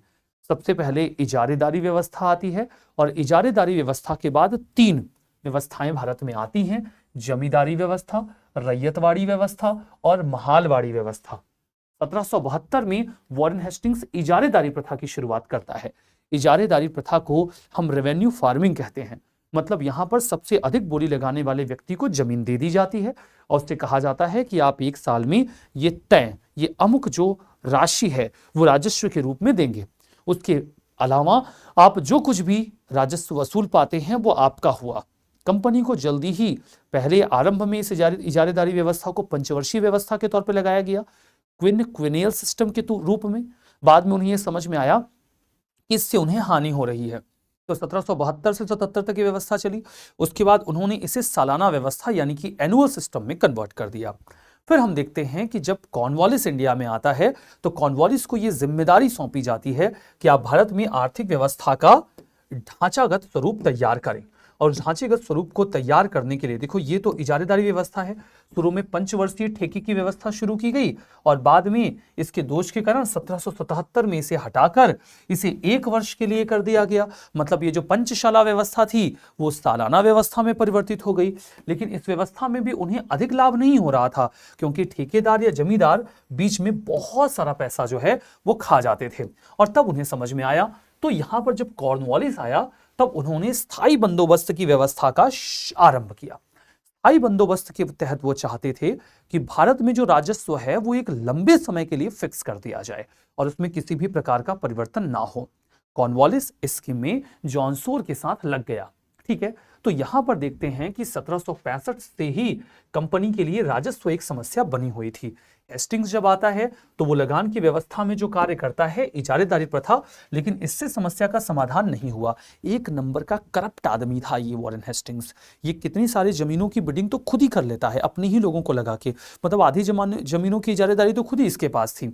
इस व्यवस्था के दोषपूर्ण होने की वजह से जब 1886 में लॉर्ड कॉर्नवालिस गवर्नर जनरल बन के भारत आया तो भारत की राजस्व व्यवस्था एकदम अस्त व्यस्त थी और उसको कहा गया कि भाई आप इस पर कोई काम करिए, और वो जॉन सोर के साथ बैठा, ठीक है, और उसने इस व्यवस्था में स्थिरता लाने की कोशिश की। डायरेक्टरों का ये आदेश अंत में स्थायी बंदोबस्त व्यवस्था का मुख्य कारण बना। भूराजस्व या लगान के संबंध में जो व्यवस्था की गई उसे जमींदारी व्यवस्था की गई कहा गया। इसे कुछ जगहों पर इस्तमरारी व्यवस्था कहा गया, इसे विस्वेदारी व्यवस्था और अंतिम रूप में स्थायी बंदोबस्त व्यवस्था कहा गया। उसके सामने दो मुद्दे थे। पॉइंट नंबर 1, क्या राजस्व में समय समय पर बदलाव किया जाए या इस व्यवस्था को स्थायी बना दिया जाए। उसने चुना कि वो व्यवस्था को स्थायी बनाएगा, बात बात पर भू राजस्व में परिवर्तन नहीं किया जाएगा। दूसरा कि ये जो बंदोबस्त हमें करना है, ये बंदोबस्त यानी कि सेटलमेंट हम किसके साथ करें, जमींदारों के साथ या किसानों के साथ। उसने ये पाया कि किसानों के साथ इस बंदोबस्त को करने में अनेक प्रकार की चुनौतियां हैं। एक तो किसान बहुत अधिक संख्या में है और दूसरा कि इस मैनेजमेंट में खर्चा बहुत आएगा। इसके अतिरिक्त अगर वो जमींदारों को चुनते हैं तो जमींदारों के रूप में एक ऐसा वर्ग विकसित हो जाएगा जो उन्हें समर्थन देगा। तो उन्होंने जमींदारी व्यवस्था को चुना। भूपति, जमीन का मालिक, जमींदारों को बना दिया गया और कहा गया कि आप जमीन के मालिक हैं और आप किसानों को एक टीनेंट के तौर पर यानी कि किराएदार के तौर पर जमीनें दीजिए, उनसे खेती करवाइए और उसके बदले में उनसे टैक्स वसूलिए। और ये जो व्यवस्था होगी, जो हम आपसे टैक्स वसूलेंगे वो फिक्स हो जाएगा और लंबे समय तक वो टैक्स उसी के अनुरूप ही रहेगा। हम देखते हैं कि प्रारंभ में इस व्यवस्था से संबंधित कुछ समस्याएं थी। समझौता किससे किया जाए, किसान से या जमींदार से। पैदावार का कितना भाग लगान के रूप में इकट्ठा किया जाए। समझौता कितने वर्षों के लिए किया जाए या फिर स्थायी बना दिया जाए। लेकिन इन समस्याओं के संबंध में जॉन शोर और चार्ल्स ग्रांट काम करते हैं। कॉर्नवालिस में के साथ इनके खुद के मतभेद थे। जैसे कि चार्ल्स ग्रांट तो ये चाहता था कि जमींदारों के साथ सेटलमेंट ना हो, क्योंकि इसके पहले उसने इजारेदारों को बहुत पैसा खाते हुए देखा था और उसे अकाउंट मेंटेन करने थे। बाद में प्रधानमंत्री पिट बोर्ड ऑफ कंट्रोल के जो सभापति थे, जिनका नाम डंडास था, और कंपनी के जो डायरेक्टर्स थे जॉन सोर, चार्ल्स ग्रांट और कॉर्नवालिस, उनकी सहमति से 1790 में 10 वर्ष के लिए जो बंदोबस्त है वो कर दिया गया। उन्होंने ये पाया कि व्यवस्था ठीक जा रही है तो 22 मार्च 1799 को इसे स्थायी बंदोबस्त में परिवर्तित कर दिया गया। ये व्यवस्था बंगाल, बिहार, उड़ीसा, यूपी, इन सभी जगहों पर बहुत ही अच्छी तरीके से लगा दी गई। दक्षिण भारत में देखें तो ये कर्नाटक के एरिया में भी लगी। इस व्यवस्था के तहत ब्रिटिश भारत के कुल क्षेत्रफल का 19% हिस्सा जमींदारी व्यवस्था में था। जमींदारी व्यवस्था पहली व्यवस्था थी, बड़ी पॉपुलर थी, लेकिन 3 व्यवस्थाओं में सबसे कम भूमि जमींदारी व्यवस्था के अंतर्गत आती थी। अगर मैं ग्राफ बनाऊंगा तो आपको यह बताऊंगा कि 19% हिस्सा जो है वो किस में है, जमींदारी में है। 51% हिस्सा रैयतवाड़ी में है और 30% हिस्सा महालवाड़ी में है। तो भारत का सबसे अधिक हिस्सा किस प्रकार की राजस्व नीति में है, व्यवस्था में है, रैयतवाड़ी में, जहां किसानों से सीधा कर वसूला जाता है। सबसे कम जमींदारी में केवल और केवल 19%, केवल और केवल 19%। विशेषताएं क्या है? जमींदारों को भूमि का स्थायी मालिक बना दिया गया। भूमि पर उनका अधिकार था जो पैतृक था और अहस्तांतरणीय था। जब तक पिता या कोई भी व्यक्ति, पिता के बाद बेटा जमींदार बनेगा और जब तक वो अपना राजस्व समय पर चुकाते रहेंगे, अंग्रेज उनकी जमींदारी नहीं छीनेंगे। ठीक है। किसानों को मात्र रैयत का नीचा दर्जा दिया गया। भूमि संबंधी या परंपरागत अधिकार उनसे छीन लिए गए। जमींदार भूमि का स्वामी होने के कारण भूमि को खरीद और बेच सकता था। जमींदार अपने जीवन काल में वसीयत द्वारा अपनी जमींदारी अपने वैध उत्तराधिकारी को दे सकता था। जमींदार लगान सदैव के लिए निश्चित कर दिया गया और उसे वही देना होता था। सरकार का किसानों से कोई लेना देना नहीं था। ठीक है। जमींदारों और किसानों के बीच में जो भू राजस्व व्यवस्था हुई उसमें रकम का बंटवारा किया गया। शुरू में जो बातचीत हुई होगी उसमें कुछ ऐसा रहा होगा कि ग्रांट, जो कि क्लर्क था, अकाउंट्स देखा करता था, उससे लोग बात कर रहे थे। उन्होंने कहा कि ठीक है, ऐसे कर लेंगे कि जो भी रेवेन्यू आएगा उसका 10 हिस्सा बांट देंगे, 10 में से 9 हम ले लेंगे, 1 दे देंगे जमींदारों को। वो बोला ये 9 और 1 का कैलकुलेशन हम नहीं करेंगे। 9 9 9 9 9 ये कैलकुलेशन कैसे होगा भाई? पूरे देश का 9 9 का कैलकुलेशन करते करते हमारी जान निकल जाएगी, हमारा कैलकुलेटर भी अच्छे से काम नहीं करता है। तो बोले तो तुम क्या चाहते हो? बोले हम ये चाहते हैं कि आप 10 हिस्सा मत करो, 11 हिस्सा करो। बोले 11 हिस्से से क्या फायदा होगा? बोले 1 हिस्सा जमींदार को दे देना, 10 अपने पास रख लेना। उसका 1 का कैलकुलेशन आसान हो जाएगा, हमारा 10 का कैलकुलेशन आसान हो जाएगा। तो मैथमेटिकली इसे कैलकुलेट करना आसान होगा। तो हम ये हिस्सा 11 करते हैं, मतलब जो कुछ आएगा उसका 11 हिस्सा किया जाएगा, 1 हिस्सा जमींदार को मिलेगा और 10 हिस्सा अंग्रेज रखेंगे। मतलब 11 में से 1 हिस्सा 1/11 जमींदार का और 11 में से 10 हिस्सा 10/11 अंग्रेजों का।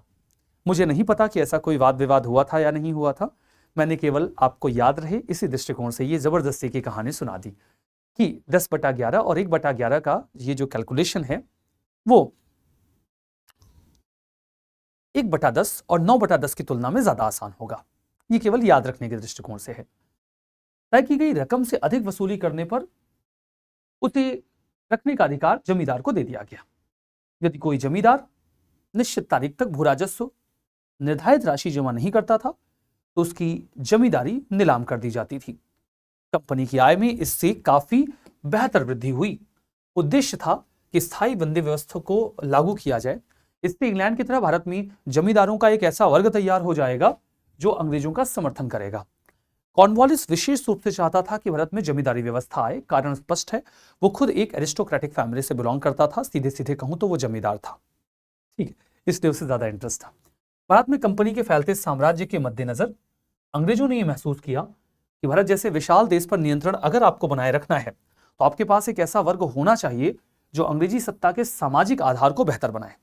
इसलिए वो जमींदारों को एक ऐसे वर्ग के रूप में देखते हैं और भू राजस्व कंपनी को समय पर मिलता रहे। स्थायी बंदोबस्त के अपने कुछ लाभ और कुछ हानियां थी। स्थायी बंदोबस्त की जो व्यवस्था थी, इतिहासकार उस पर अलग अलग राय प्रकट करते हैं। कुछ इसे साहसी और बुद्धिमत्तापूर्ण कहते हैं, कुछ कहते हैं ये एकदम वाहियात व्यवस्था थी। तुलनात्मक तौर पर इस व्यवस्था के लाभ हानियां कुछ ऐसे हैं। लाभ जमींदारों को मिला, सबसे अधिक लाभ तो देखो जमींदारों को ही हुआ। वो स्थायी रूप से जमीन के मालिक बन गए। निश्चित रकम सरकार को देने के बाद वो अपना एंजॉय करते थे। अधिक देखो, लाभ की एक निश्चित रकम सरकार को देने के बाद बहुत बड़ी धनराशि जमींदारों को प्राप्त होने लगी और इससे वो दिन ब दिन अमीर होते चले गए। आय कालांतर में जमींदारों को अत्यधिक समृद्ध हो गए तथा वो सुखमय जीवन व्यतीत करने लगे। तो जमींदार गांव को छोड़कर शहरों में बसने लगे और इससे सरकार को देखो क्या लाभ हुआ। जमींदारों के रूप में सरकार को एक ऐसा वर्ग प्राप्त हो गया जो हर स्थिति में उनका साथ देता था। जमींदार का ये जो वर्ग था वो अंग्रेजों की सत्ता का सामाजिक आधार था। विद्रोह को चलने में भी ये उनकी मदद करता था। जब जमींदारों की जो अनेक संस्थाएं बनी, land owners association, land holders association, ये भारतीय स्वतंत्रता के संघर्ष में अपनी अटूट निष्ठा भी घोषित करती हैं। सरकार की आय में वृद्धि हो गई, सरकार की आय निश्चित हो गई, सरकार प्रतिवर्ष राजस्व की दरें तय कर सकती थी, करने वाले झंझट से मुक्त हो गई क्योंकि अब फिक्स हो गया सब कुछ। कंपनी के कर्मचारियों को लगान व्यवस्था से मुक्ति मिल गई क्योंकि अभी जमींदार देखेंगे। उनके प्रशासनिक व्यय में भी कमी आई क्योंकि अब लगान इकट्ठा करने में उनको खर्चा नहीं करना पड़ता था। राजस्व में वृद्धि की संभावनाओं के कारण जमींदारों ने कृषि में स्थायी रूप से रुचि लेना शुरू किया और कृषि थोड़ी बहुत बेहतर भी हुई। कृषि उत्पादन में वृद्धि हुई, कृषि में उन्नति हुई तो व्यापार और उद्योग को भी लाभ हुआ। जमींदारों से न्याय एवं शांति व्यवस्था स्थापित करने की जिम्मेदारी छीन ली गई, जिससे उनका ध्यान मुख्यतः कृषि की ओर ही रहा। वो कुल मिला के कृषि की ओर ध्यान देने लगे और सूबों की जो आर्थिक संपन्नता थी उससे सरकार को भी खूब लाभ हुआ। हानियां क्या हुई? हानि देखो ज्यादा किसानों को हुई क्योंकि वो भूमि संबंधी मामलों में अब कोई भी अधिकार नहीं रखते थे। कुल मिला के वो खेतिहर मजदूर मात्र बन गए। किसानों को जमींदारों के अत्याचारों और शोषण का सामना करना पड़ता था और इससे बचने का कोई भी मार्ग नहीं था। वो जमींदारों की दया पर निर्भर हो गए। वे जमींदार जो राजस्व की वसूली नहीं कर पाते थे, उदार थे, उनकी जमींदारी छीन ली जाती थी और उन्हें बेरहमी के साथ बेदखल कर दिया जाता था। जमींदारों के समृद्ध होने से वो विलासितापूर्ण जीवन व्यतीत करने लगे और सामाजिक भ्रष्टाचार काफी तीव्रता से बढ़ने लग गए, तो ये उसका नुकसान हुआ। स्थायी बंदोबस्त कालांतर में राष्ट्रीय संघर्ष को भी हानि पहुंचाता है। जमींदारों का ये वर्ग कभी भी राष्ट्रीय संघर्ष को समर्थन नहीं देता क्योंकि उन्हें पता था कि अगर भारत स्वतंत्र हुआ तो सबसे पहले जो सत्ता छीनी जाएगी वो इन्हीं की होगी।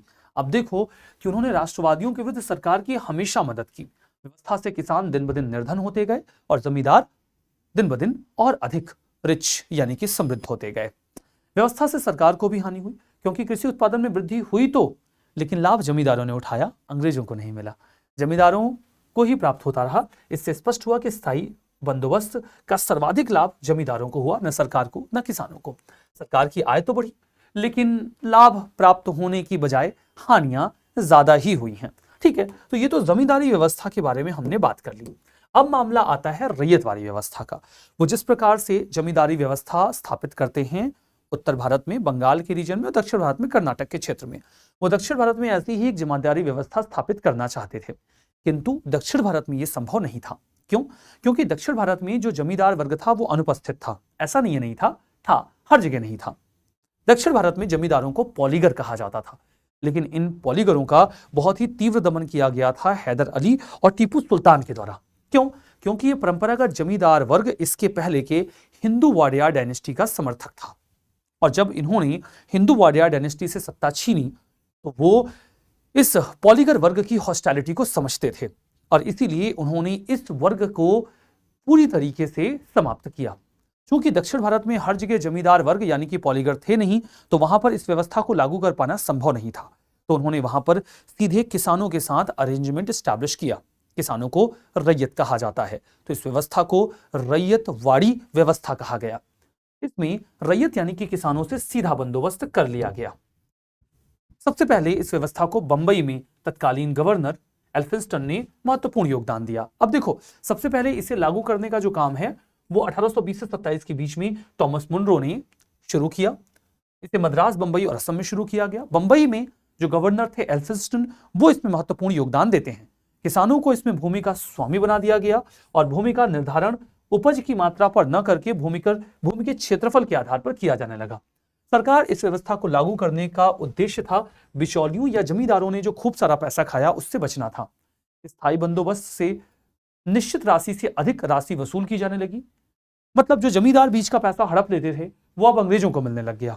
इससे सरकार की आय में वृद्धि हुई, और बिचौलिए जो बीच का पैसा खा जाते थे यानी कि जमींदार, वो अब अंग्रेजों को मिलने लगा। दूसरे शब्दों में इस व्यवस्था द्वारा सरकार स्थायी बंदोबस्त के दोषों को दूर करने का प्रयास करती है।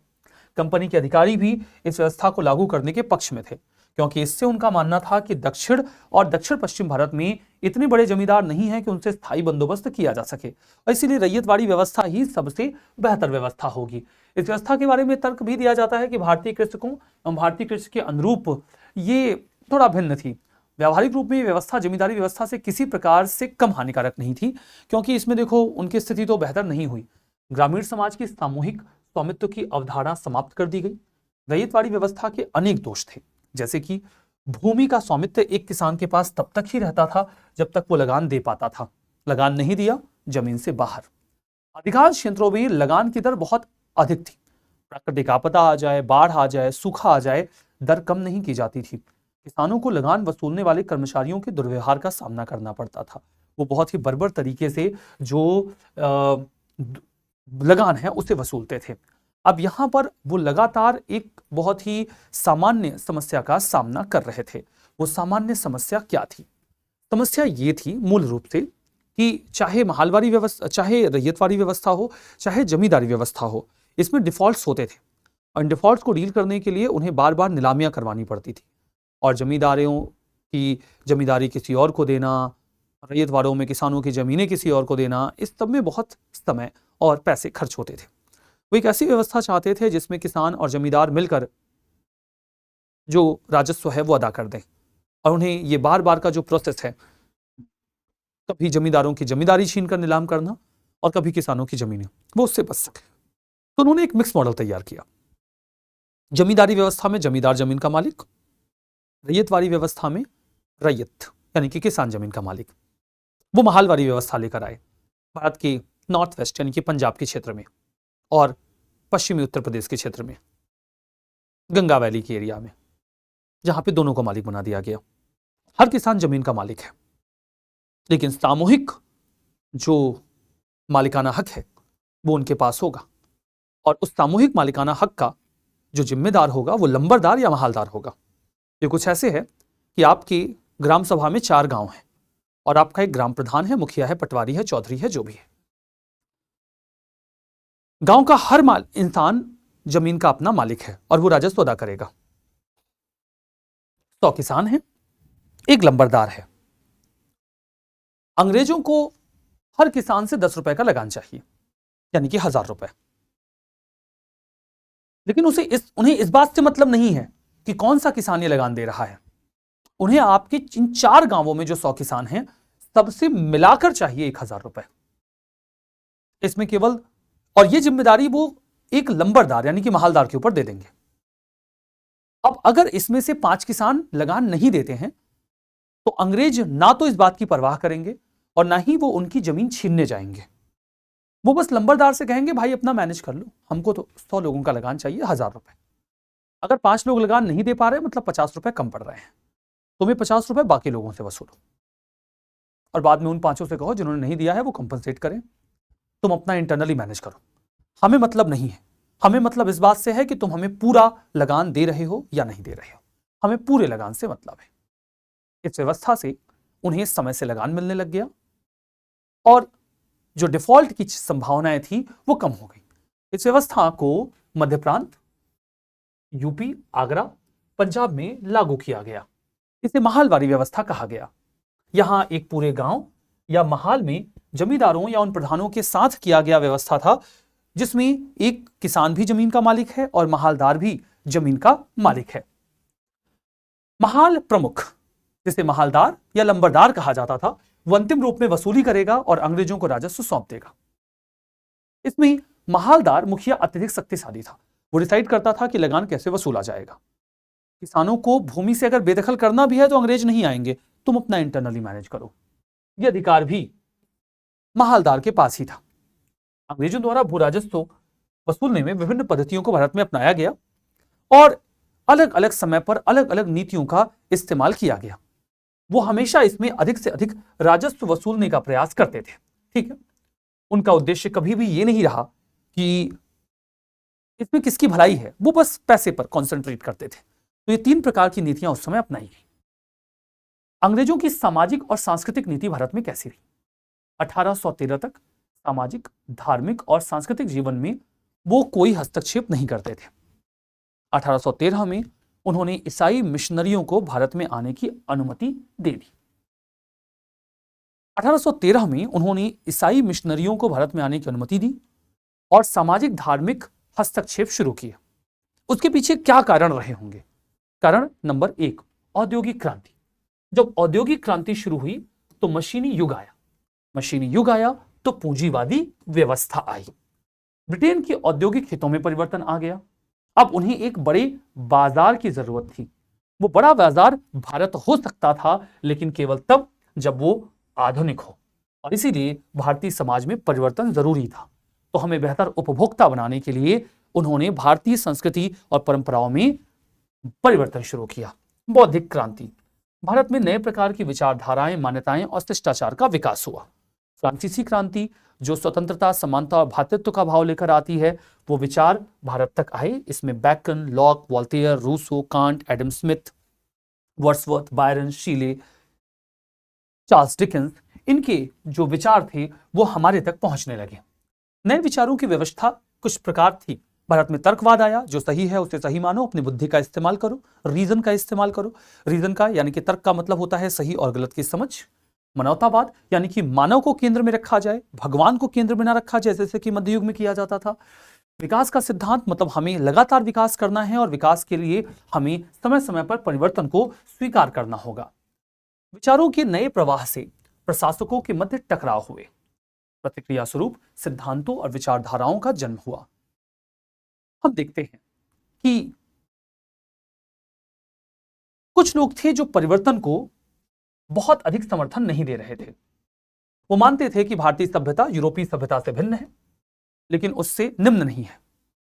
तो भारतीय सभ्यता में अंग्रेजों को परिवर्तन करने का कोई अधिकार नहीं। थोड़ा बहुत परिवर्तन करना भी हो तो पाश्चात्य विचारों का समावेश करके हम धीमे धीमे सावधानी पूर्वक करेंगे। ये नहीं कि आमूलचूल परिवर्तन ये अंग्रेज बाहर से आकर हमारी व्यवस्था में करेंगे।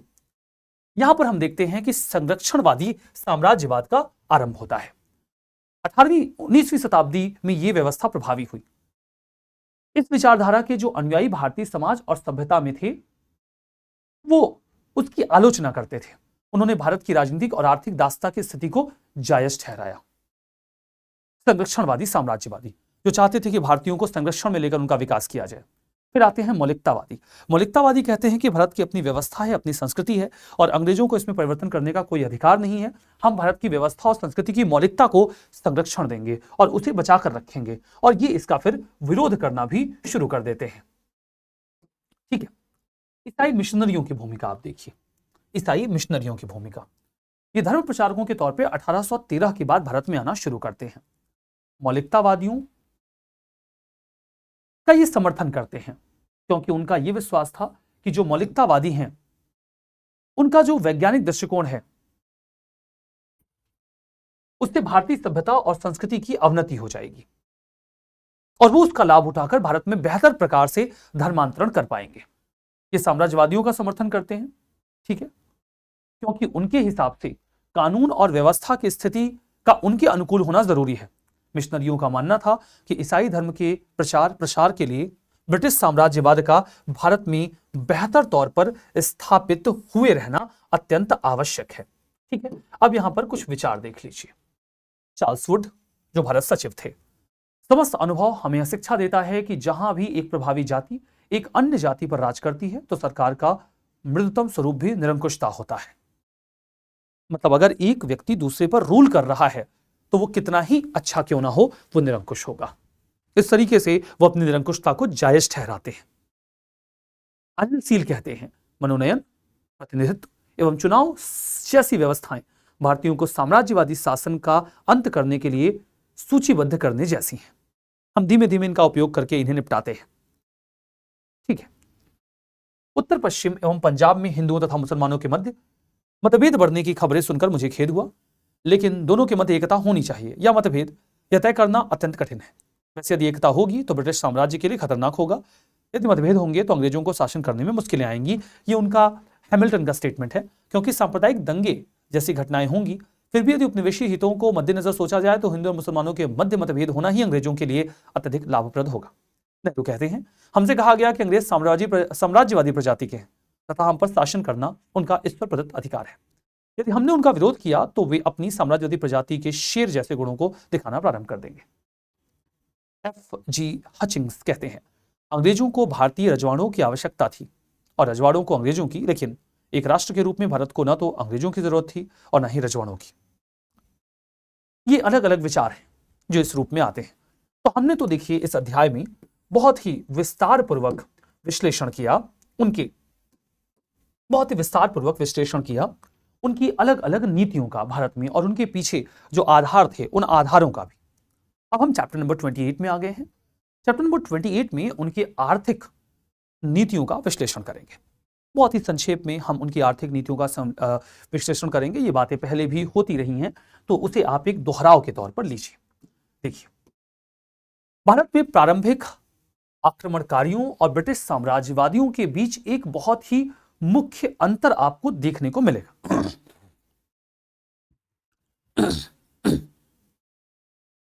भारत में आप देखो तो सबसे पहले सल्तनत के शासक आते हैं जो गोर से आए, अफगानिस्तान से, महमूद ऑफ गोरी। वो पृथ्वीराज चौहान को हराता है, जिन्हें हम पृथ्वीराज 3 भी कहते हैं, तराइन के द्वितीय युद्ध में।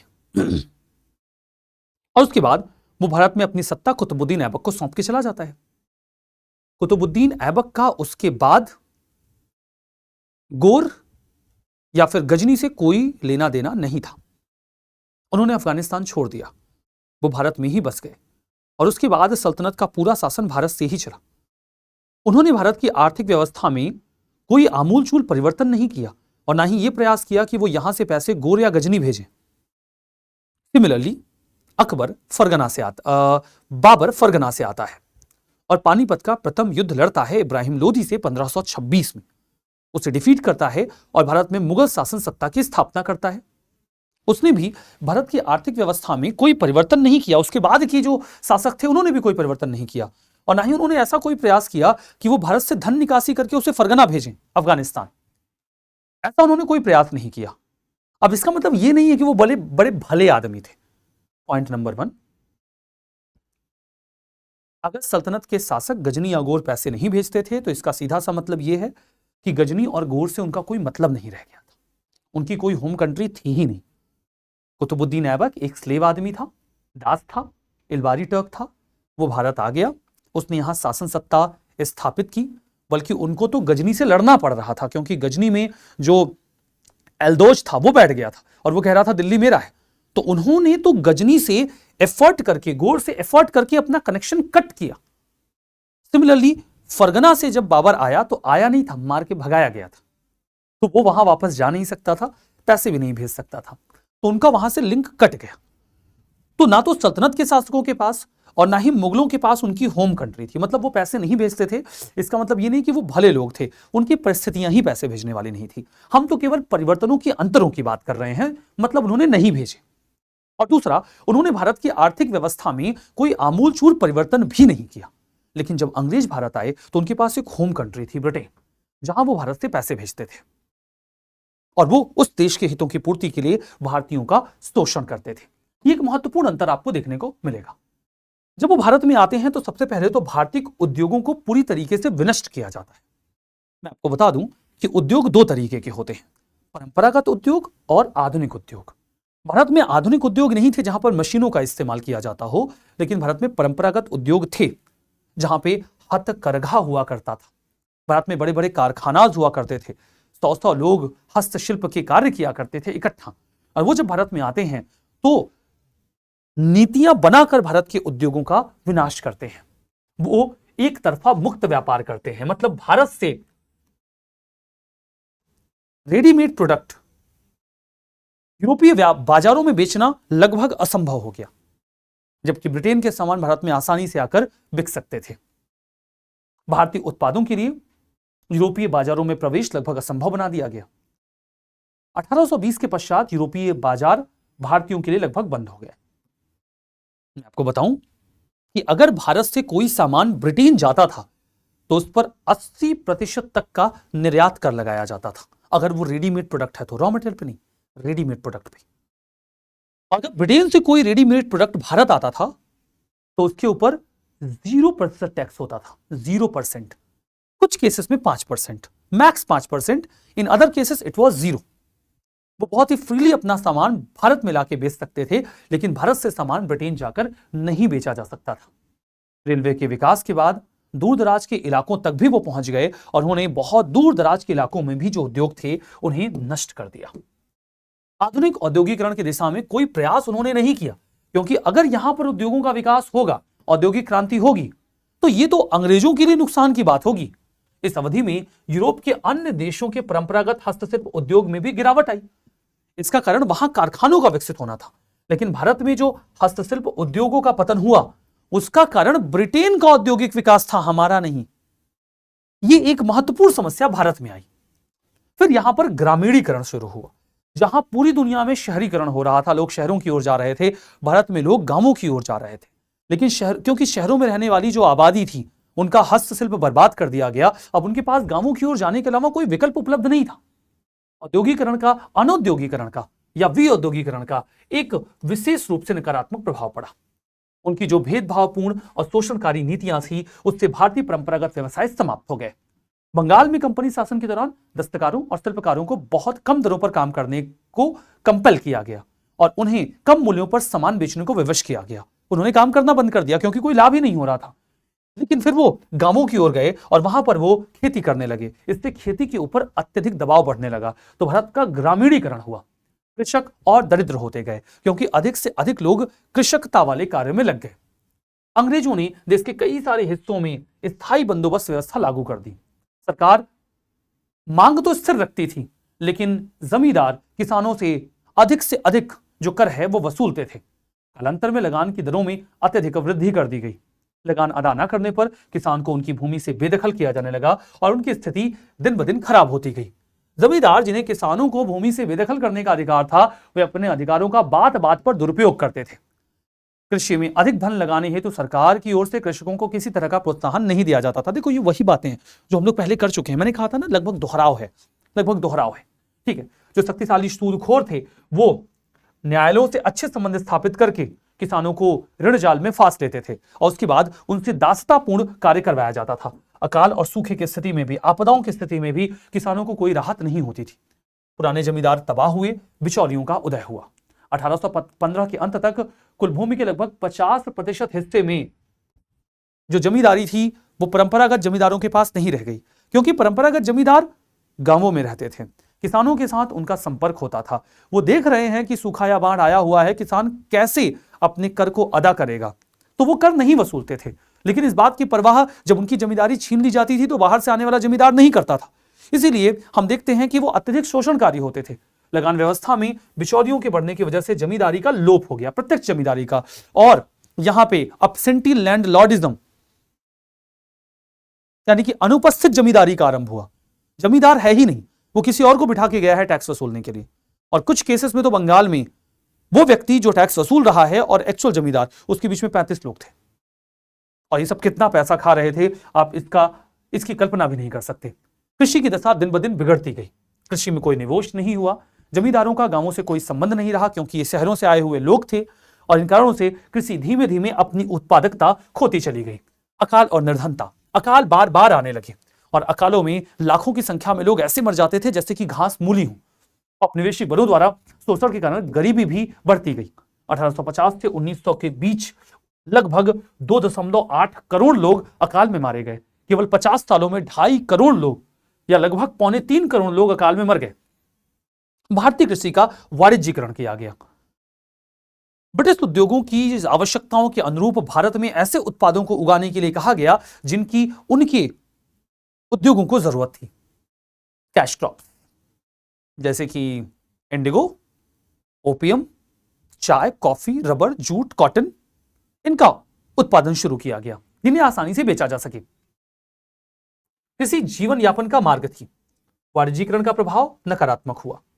अंतरराष्ट्रीय बाजार में ये सामान आसानी से बिक जाते थे, लेकिन जब अकाल और सूखे की स्थिति आती थी तो आप रबर नहीं खा सकते, जूट और इंडिगो भी नहीं। तब अकाल भी बढ़े। वाणिज्यीकरण हुआ जिसमें वो मूंगफली, गन्ना, पटसन, कपास, तिलहन, तंबाकू, मसाले, फल, सब्जियां, इनके उत्पादन पर जोर देते थे। लेकिन जब अकाल पड़ते थे तो ये वाणिज्यीकरण काम नहीं आता था। ठीक है, भारतीय कृषकों के लिए कृषि का वाणिज्यीकरण एक व्यवस्था थी। भूमि कर अधिक होने की वजह से वो परंपरागत कृषि करके ऋण चुका नहीं पाते थे, या जो कर है वो चुका नहीं पाते थे। उन्हें साहूकारों से ऋण लेना पड़ता था। उससे बचने के लिए वो अनाज साहूकारों के यहां बेचकर आवश्यकता पड़ने पर दुगने मूल्य पर खरीदते थे। वाणिज्यीकरण होने से कृषि मूल्यों पर विदेशी उतार चढ़ाव का प्रभाव पड़ने लगा। 1800 के बाद तो कपास के मूल्यों में जो वृद्धि हुई उससे बिचौलियों को काफी लाभ हुआ, लेकिन कृषकों को इसका कोई लाभ नहीं हुआ। और 1888 में जब मंदी आई तो इसकी मार प्रत्यक्ष रूप से किसानों पर पड़ी। आधुनिक उद्योगों का विकास। 19वीं शताब्दी के बाद हम देखते हैं कि भारत में बड़े पैमाने पर आधुनिक उद्योग अपनी जमीनें बनाने लगे। मशीनी युग शुरू हुआ। भारत में पहला सूती वस्त्र मिल 1853 में कावसजी नानाभाई ने बंबई में शुरू किया। भारत की पहली जूट मिल 1855 में रिसरा पंजाब में शुरू हुई। लेकिन अधिकांश आधुनिक उद्योगों का स्वामित्व और प्रबंधन विदेशियों के हाथों में ही था। भारत में मुनाफे की व्यापक संभावनाएं, सस्ते श्रम की उपलब्धता, कच्चे और तैयार माल की उपलब्धता, इन सभी वजहों से कई सारे जो अंग्रेज थे वो भारत में उन उद्योगों को लगाने में रुचि लेने लगे। ठीक है, भारतीय बुर्जुआ वर्ग का उदय हुआ, राष्ट्रीय बुर्जुआ वर्ग का उदय। हम देखते हैं कि भारतीय व्यापारी, बैंकर, साहूकार भारत में छोटे सहयोगियों के रूप में अंग्रेजी व्यापारियों के वित्त से काफी धन कमाने लगे। उन्होंने साम्राज्यवाद की शोषणकारी नीतियों के अनुरूप कार्य करना शुरू कर दिया। भारतीय साहूकारों ने ऋण के बोझ दबे जो किसान थे उनको ऋण दिए और सरकार के भू राजस्व संग्रहण में सहायता की। लेकिन किसानों का क्या हुआ? वो तो अंतिम रूप में इनके ऋण जाल में फंस गए और भारतीय व्यापारियों ने अंग्रेजी माल को भारत के दूर दराज के क्षेत्रों में पहुंचाया। किंतु इससे साम्राज्यवादी व्यवस्था को लाभ होने के साथ भारतीयों को काफी अधिक नुकसान हुआ। ठीक है, भारतीयों को इससे काफी अधिक नुकसान होता है। औपनिवेशिक अर्थव्यवस्था का राष्ट्रवादी आलोचना। ये जो सब कुछ चल रहा था वो जल्दी ही भारत के लोगों को समझ भी आने लगा। 19वीं शताब्दी के पूर्वार्ध में जो बुद्धिजीवी थे वो ये समझ गए कि भारत से किस प्रकार से एक तरफा धन का निर्गमन हो रहा है। अंग्रेज सरकार अत्याधुनिक तकनीकी और पूंजीवादी आर्थिक संगठन के माध्यम से भारत का शोषण कर रही है। 1860 के पश्चात राजनीतिक चेतना का विकास हुआ और हम ये समझ गए कि भारत का शोषण किस प्रकार हो रहा है। राष्ट्रवादी नेता अब उनकी खुलकर आलोचना करने लगे, जिसमें एक बड़ा नाम आता है दादा भाई नौरोजी का, जिन्हें हम grand old man of India कहते हैं। इन्होंने ब्रिटिश शासन की आर्थिक नीतियों का विश्लेषण किया और अपनी किताब poverty and un British rule in India में उनकी खुलकर आलोचना की। वो कहते हैं कि भारत की गरीबी का महत्वपूर्ण कारण ब्रिटिशर्स का रूल है, जिसे वो अन ब्रिटिश रूल कहते हैं, क्योंकि ये ब्रिटेन में जैसा रूल है वैसा नहीं, क्योंकि यहां पर ये शोषणकारी है। जस्टिस महादेव गोविंद रानाडे, रोमेश चंद्र दत्त, इनकी the economic history of India किताब है। गोपाल कृष्ण गोखले, जी सुब्रमण्य अय्यर और पृथ्वीश चंद्र राय भारत के प्रमुख आर्थिक विश्लेषकों में शामिल थे। नाउ आप देखो तो राष्ट्रवादी आर्थिक विश्लेषकों ने अपने अध्ययनों से यह सिद्ध किया कि किस प्रकार अनाज और कच्चे माल के रूप में भारत का धन इंग्लैंड भेजा जा रहा है, और धन निष्कासन के सिद्धांत को भारतीय लोगों के सामने रखा और बताया कि एक शोषण का दुष्चक्र है जिसमें भारत फंसता चला जा रहा है। इन्होंने भारतीय व्यवस्था को, भारतीय अर्थव्यवस्था को भारतीयों के स्वरूप संचालित करने की मांग करनी शुरू कर दी। हम देखते हैं कि ब्रिटिश नीतियों ने भारत को कैसे निर्धन बनाया। इसके लिए भारत में जो आलोचक थे, राष्ट्रवादी आलोचक थे, वो इसका विश्लेषण करते हैं। वो कहते हैं कि भारत की जो निर्धनता है वो मानव निर्मित है, स्वाभाविक नहीं है। इसका स्पष्टीकरण करके इसे दूर किया जा सकता है। भारत के लोग निर्धन हैं क्योंकि भारत में पैसे बचते ही नहीं है। भारत का सारा पैसा तो ब्रिटेन अपने यहां लेके जाता है। राष्ट्रवादी जो चिंतक हैं वो औद्योगिकरण और विकास की भी तुलनात्मक स्टडी यानी कि अध्ययन करते हैं। उन्होंने स्पष्ट किया कि भारत के औद्योगिकरण प्राचीन भारतीय धन पर ही आधारित है, ठीक है, ब्रिटेन के धन पे नहीं है। उनकी वो व्याख्या करते हैं कि भारत का धन बाहर जा रहा है जिसका मुनाफा ब्रिटेन कमाता है, और जो तथाकथित औद्योगिकरण हो रहा है भारत का, वो भारतीय धन और संसाधन से ही हो रहा है, विदेशी धन से नहीं। हमारा धन तो ब्रिटेन जा रहा है, बल्कि ब्रिटेन हमारे धन की सब्सिडी ले रहा है, और इससे ब्रिटेन की अर्थव्यवस्था दिन ब दिन मजबूत होती जा रही है। इस प्रकार से उन्होंने इस चीज की खुलकर आलोचना की। और अंतिम रूप में आप देखिए कि अनेक प्रकार के विचार हैं यहां पर जो आप स्पेक्ट्रम में दिए गए हैं। भारत से इंग्लैंड को धन का निकास एक भारतीय कार्य की उपमा के समान था, जिसमें एक राजा अपनी प्रजा से अधिक धन ग्रहण करके सूरज द्वारा पृथ्वी से उस पानी को प्राप्त करने समान होता है जो वर्षा के रूप में पुनः भूमि को दे देता है। परंतु यहां तो सूरज पानी भारत से ग्रहण करता है, वर्षा इंग्लैंड में करता है। आरसी दत्त कहते हैं कि जिस प्रकार से कर कैसे लिया जाता है, सरकार जो है वो कर ऐसे लेती है जैसे सूर्य जलवाष्प लेता है। सूर्य जब जलवाष्प लेता है तो जलाशयों को इस बात का आभास भी नहीं होता, और वो उन जगहों पर जाके वर्षा कर देता है जहां जल की कमी है। सरकार को कर ऐसे ही लेना चाहिए कि जिससे कर लिया जा रहा है उसे आभास भी ना हो, और उन लोगों को उसका लाभ मिल जाए जो क्षति में है। लेकिन यहां जो जल लिया जा रहा है वो भारत से लिया जा रहा है, वर्षा इंग्लैंड में हो रही है। यह आरसी दत्त उपमा देके कहते हैं। इसके बाद जवाहरलाल नेहरू का है, अलग अलग रहने वाले आत्मनिर्भर गांवों के कवच को इस्पात की रेल ने भेद दिया और उनकी प्राण शक्ति को छीन लिया। इस प्रकार के विचार हैं यहां पर। तो मैंने आपको आज चैप्टर नंबर 27 और 28 फिनिश किया है। छोटे चैप्टर्स थे, इनका विस्तार से विश्लेषण किया है। उम्मीद करता हूं कि ये चैप्टर आपको समझ में आए होंगे और आप मॉडर्न हिस्ट्री को बेहतर तरीके से समझ पाए हैं। इस सेशन को यहीं पर एंड करेंगे, मिलेंगे आपसे नेक्स्ट सेशन में। तब तक के लिए आप सभी लोगों को अलविदा और बहुत बहुत धन्यवाद। Thank you very much.